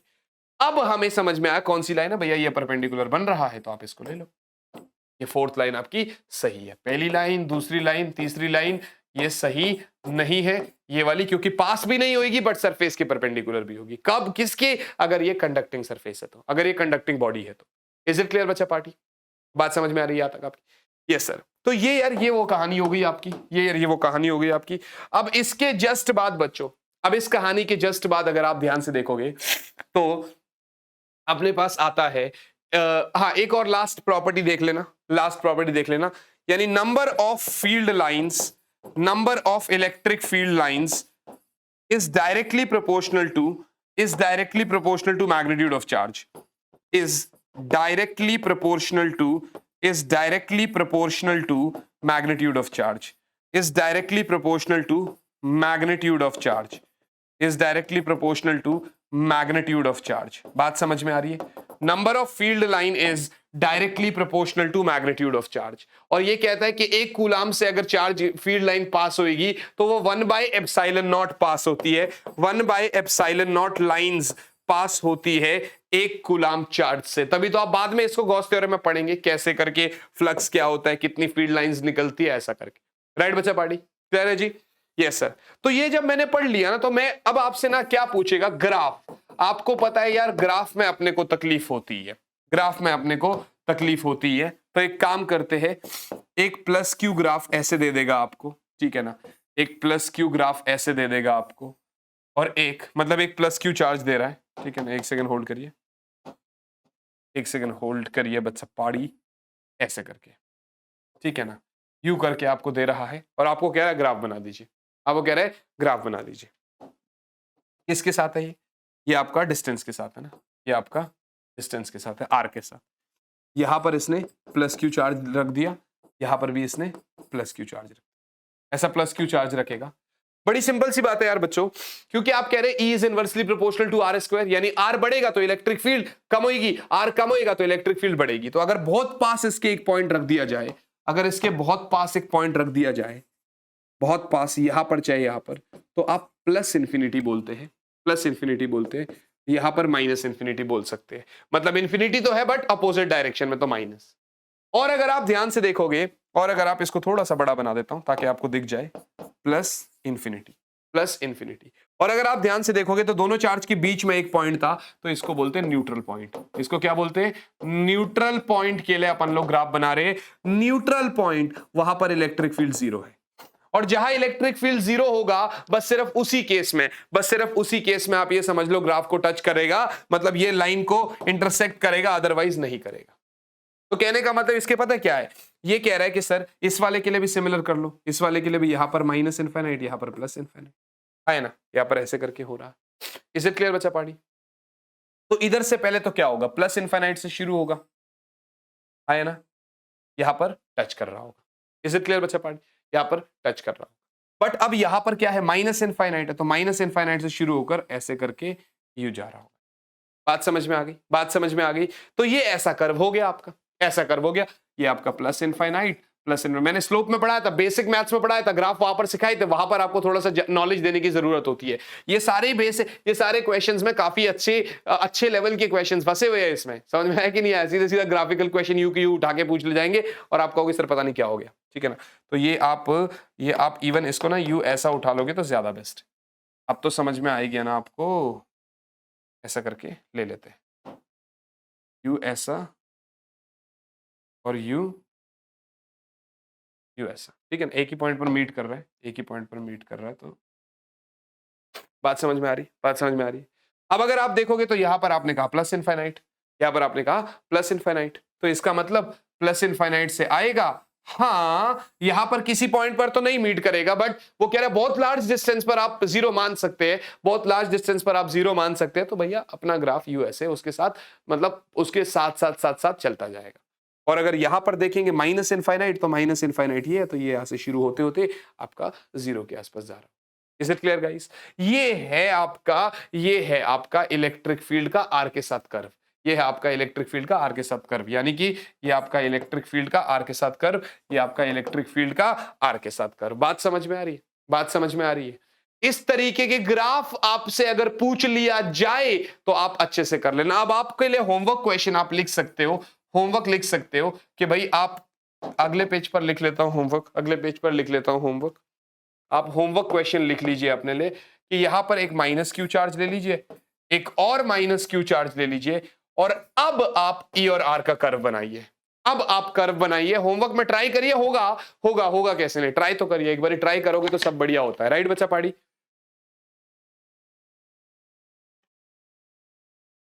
ले रहे बच्चों, ले रहे बच्चों, आइए moving to the next topic, moving to the next topic, electric dipole.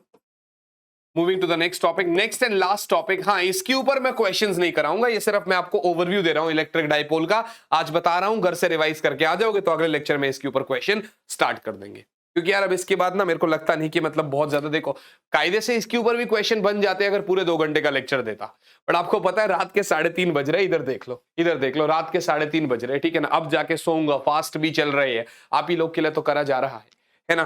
तो आज इतना काफी रखेंगे, ठीक है ना। So electric field, electric dipole, electric dipole क्या है बच्चे?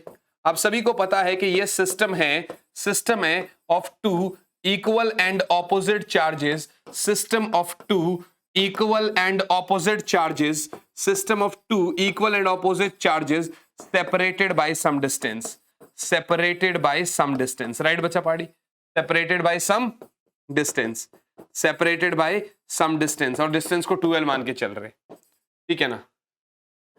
इक्वल एंड ऑपोजिट का मतलब चार्जेस इक्वल है, मैग्नीट्यूड इक्वल है, बट नेचर ऑपोजिट है, एक पॉजिटिव है तो दूसरा नेगेटिव है। और यहीं पर आता है डाइपोल मोमेंट, यहीं पर आता है डाइपोल मोमेंट।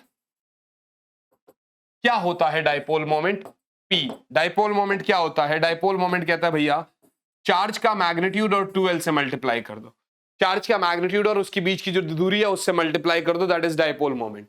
और अगर आप ध्यान से देखोगे तो ये यार आपका वेक्टर क्वांटिटी है, तो इसलिए P बराबर Q इंटू 2l हो गया, इसलिए P बराबर Q इंटू 2l हो गया, इसलिए P बराबर Q इंटू 2l हो गया। बात समझ में आ रही है?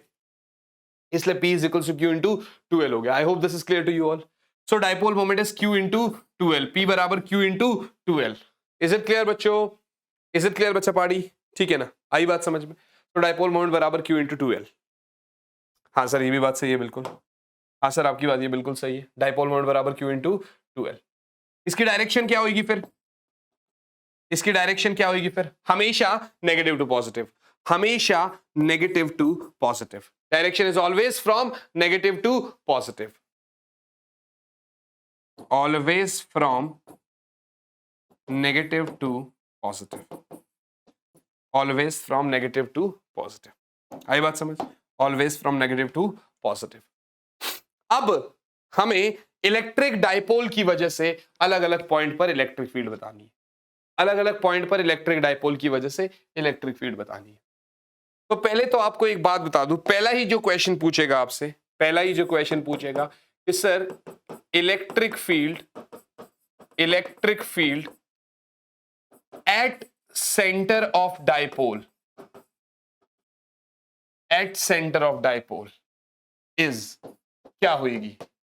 एक डाइपोल के सेंटर पर इलेक्ट्रिक फील्ड क्या होगी?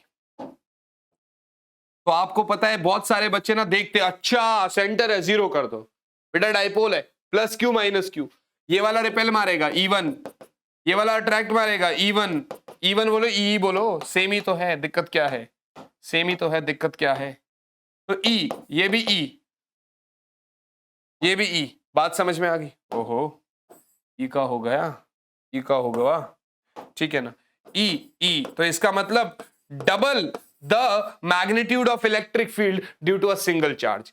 एक चार्ज की वजह से जितनी इलेक्ट्रिक फील्ड है उसका डबल कर दो यानी 2E, उसका डबल कर दो यानी 2E। बात समझ में आ गई? बात समझ में आ गई बच्चों? I hope this is clear to you all. I hope this is very very clear to you all. Right बच्चा पाड़ी? राइट बच्चा पाड़ी? क्लियर है बच्चों? हाँ जी सर, बिल्कुल क्लियर। ये हो गया electric field at centre of dipole. Electric field at centre of dipole बच्चों। अब मेरी बात ध्यान से सुनिएगा, अब मेरी बात बिल्कुल ध्यान से सुनिएगा। आपने कहा sir plus Q minus Q ऐसे ऐसे करते करते अपन लोग कर रहे हैं, बढ़िया, आप लोगों को समझ में आ रहा है। अगर उसने कहा कि sir electric field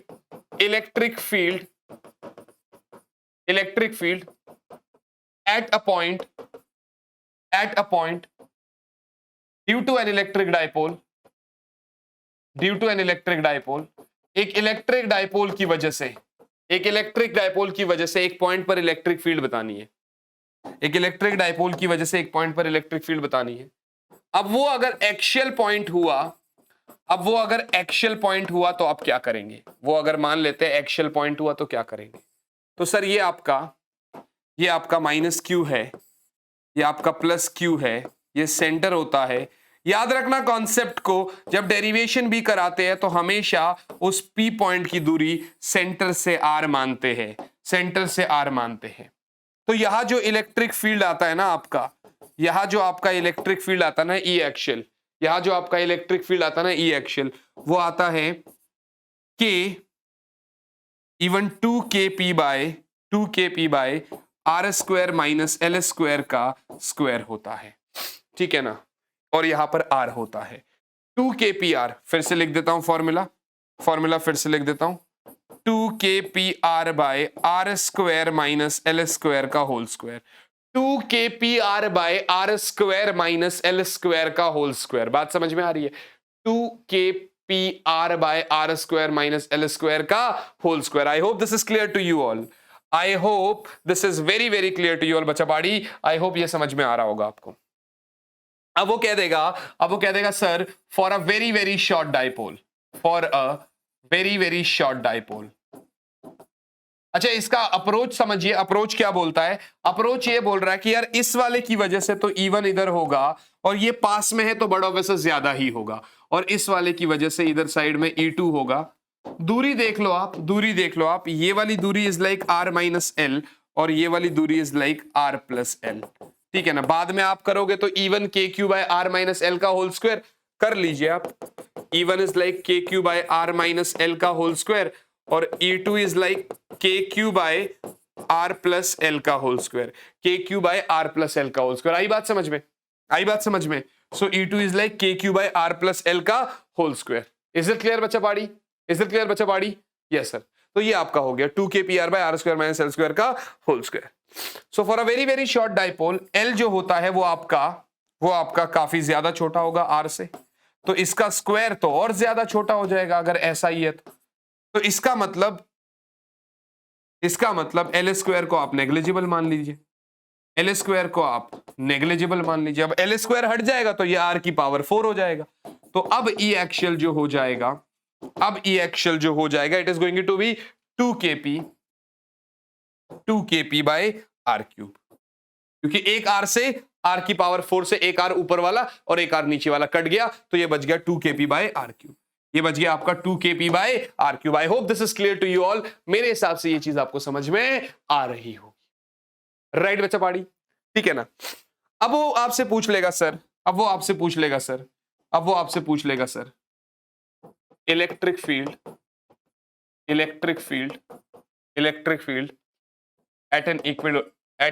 at a point, electric field at an equatorial point, अब पॉइंट कहां पर है बच्चों? अब पॉइंट कहां पर है? इक्वेटर पर। अब पॉइंट कहां पर है? इक्वेटर पर, यानी कि परपेंडिकुलर बाइसेक्टर पर,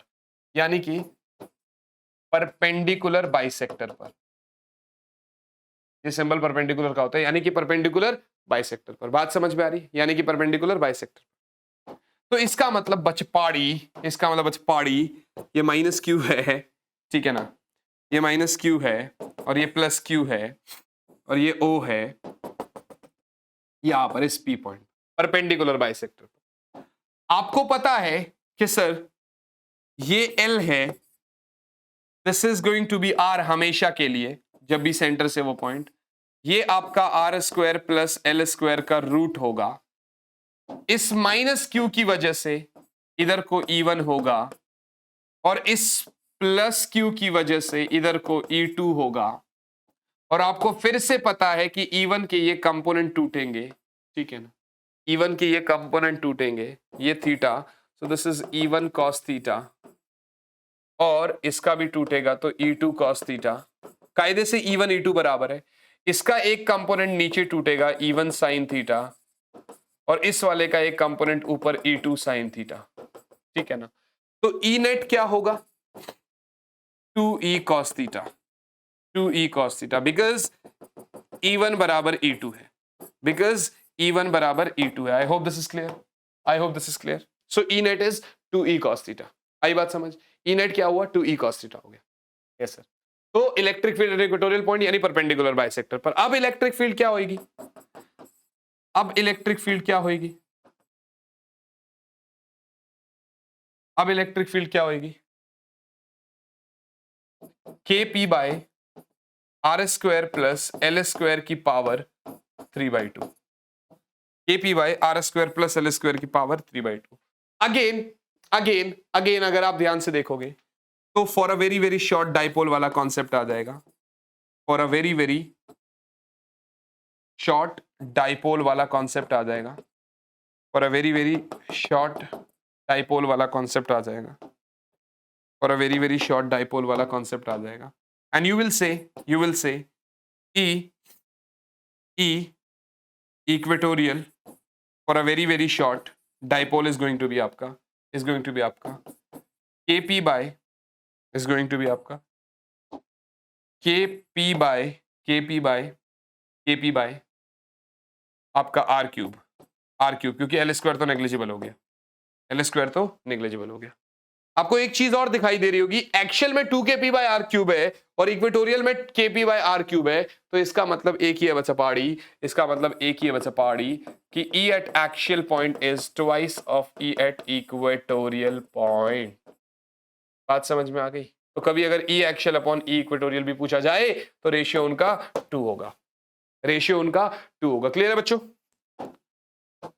बात समझ में आ रही है? Is it clear guys, is it clear? Last topic of the class. हाँ देखो, अगर डाइपोल रखा हुआ है इलेक्ट्रिक फील्ड में, अगर डाइपोल रखा हुआ है इलेक्ट्रिक फील्ड तो उसके ऊपर मतलब अलग अलग चार्जेस के ऊपर फोर्स लगेगा, तो उसके ऊपर वो मतलब घूमेगा भी, कैसे घूमेगा वो बताऊंगा। और उसके बाद जो पोटेंशियल एनर्जी वाला कॉन्सेप्ट होगा ना, that we will do in second chapter, यहां पर हम नहीं छेड़ेंगे उसको, राइट, क्योंकि उसके लिए पोटेंशियल एनर्जी जानना बहुत जरूरी है। So the concept is here, torque experienced by an electric dipole when placed in a uniform electric field,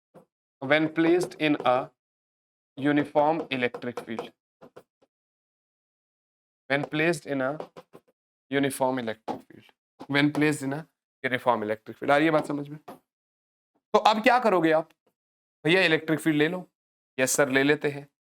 आपने इलेक्ट्रिक फील्ड ले लिया, अब आप क्योंकि इलेक्ट्रिक फील्ड ले रहे हो तो इस केस में आप यहां पर डाइपोल भी रख रहे हो। Yes sir, minus Q plus Q. असल में बच्चे पॉजिटिव चार्ज के ऊपर तो इलेक्ट्रिक फील्ड अपनी डायरेक्शन में फोर्स लगाएगा, यानी F बराबर प्लस क्यू ई, क्योंकि आपने अभी तो पढ़ा था कि E बराबर आपका F by Q not if limit of Q not tends to 0, if when limit of q naught tends to 0, ऐसा लिखा था हमने, है ना, करा था हमने कि नहीं करा था, पक्की बात है। तो इस डायरेक्शन में इलेक्ट्रिक फील्ड इधर है, अब इसके ऊपर अपोजिट डायरेक्शन में फोर्स लगेगा माइनस क्यू वाले के ऊपर, और ये होगा माइनस क्यू ई।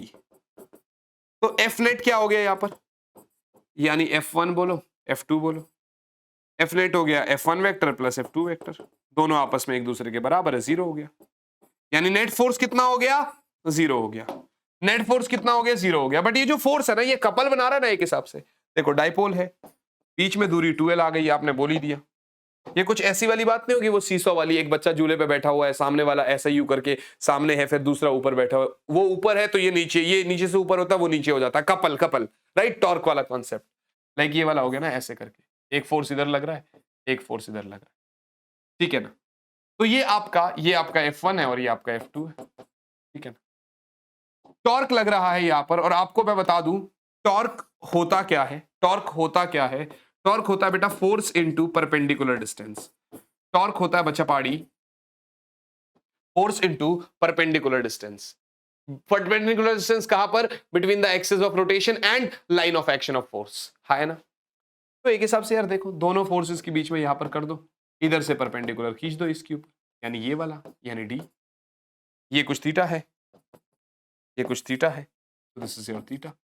तो साइन थीटा निकाल लो, साइन थीटा क्या होएगा, perpendicular upon hypotenuse, hypotenuse is 2l, तो d by 2l, तो d is 2l sin theta, तो d is 2l sin theta. अरे ये बात समझ में, d is 2l sin theta, is it clear बच्चों, d is 2l sin theta.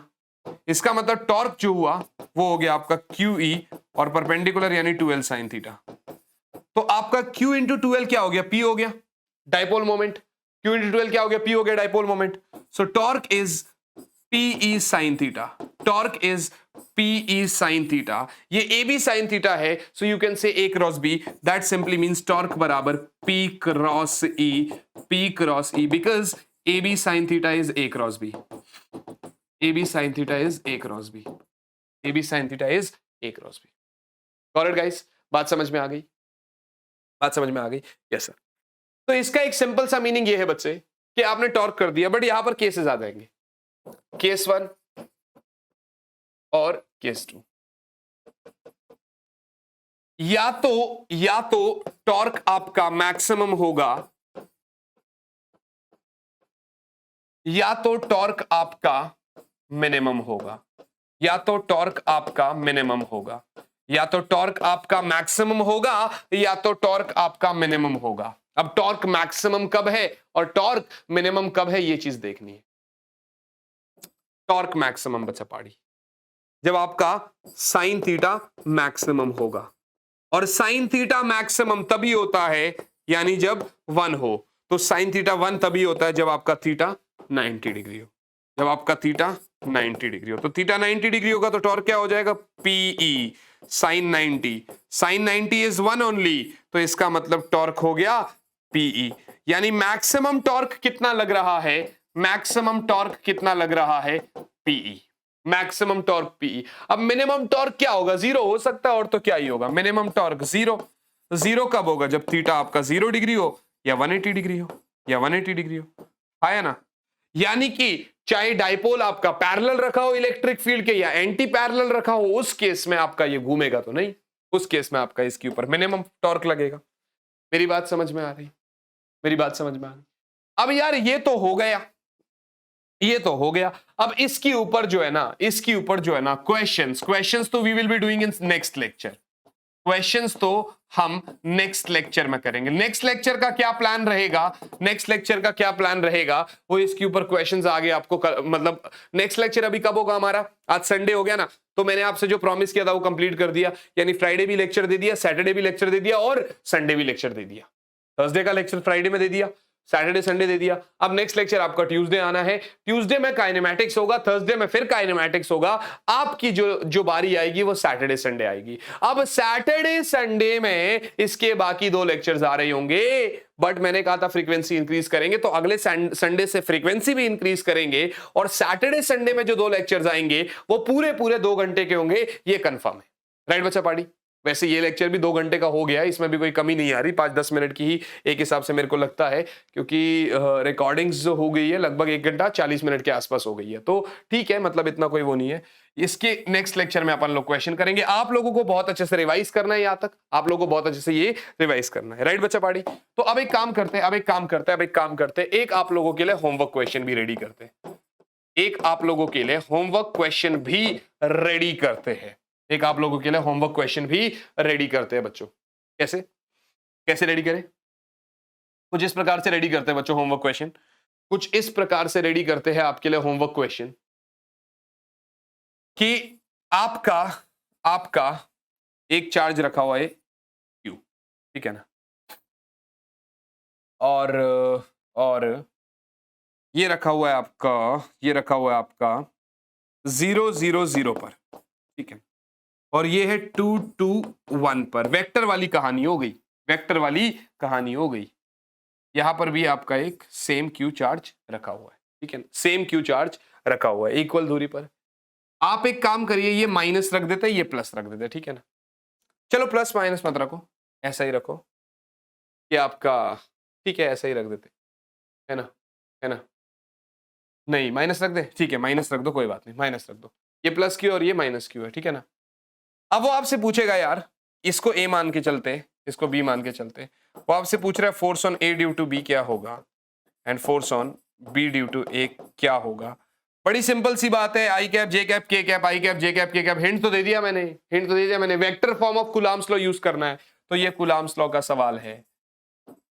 लगाइए, फिर उसके बाद वो डायलॉग तो सुनाइए आपने जीतू भैया वाला, ट्राई करिए, आपसे बनेगा।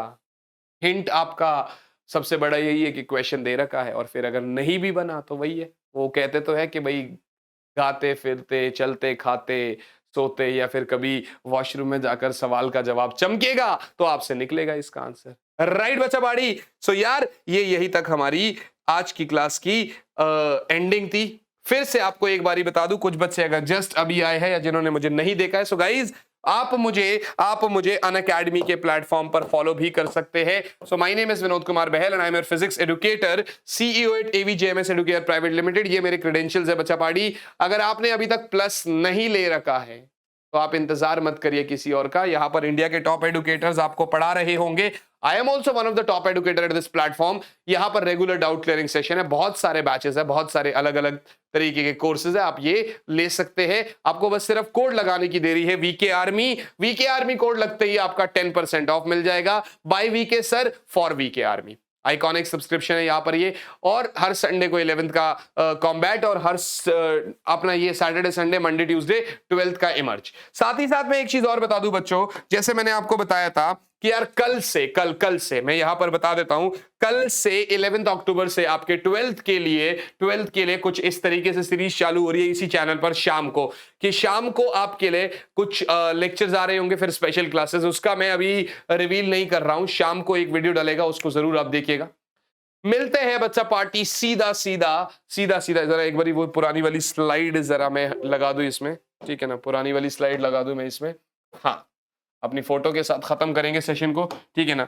सो यस बच्चा पार्टी, अब सीधा आपसे मिलेंगे परसों काइनेमैटिक्स के लेक्चर में। तब तक के लिए बच्चों, आज के लिए ये इतना काफी है। प्लीज मैं रिक्वेस्ट कर रहा हूं आप लोगों से, अच्छे से रिवाइज कर लेना बच्चों, अच्छे से पढ़ाई कर लेना, मजे आएंगे आपको। अब डीपीपी, कल वाले लेक्चर की डीपीपी, आज वाली तबियत खराब होने के चक्कर में नहीं दे पाए थे, बट आज ही आप लोगों को कल लेक्चर की और आज के लेक्चर की दोनों में डिस्क्रिप्शन में डीपीपीज डल जाएंगी, आप जरूर चेकआउट करिएगा। और इसके बाद एक डीपीपी सेशन जरूर लगेगा बीच में, मैंने कहा था ना फ्रीक्वेंसी इंक्रीज करेंगे, तो थर्सडे ट्यूसडे सैटरडे संडे तो है, बट बीच में एक डीपीपी सेशन भी डाल देंगे। बच्चा पार्टी इसी तरीके से बहुत अच्छे से प्रैक्टिस करते रहिए। अगले सेशन में जब मिलूं तो आप मुझे यही कहे कि हाँ सर हम तो बहुत अच्छे से रिवाइज करके आए हैं। मैं आपसे मिलूंगा सीधा आपके अगले लेक्चर में। तब तक के लिए बच्चा party all the very best, bye all बच्चों, यस गुड नाइट, जय हिंद।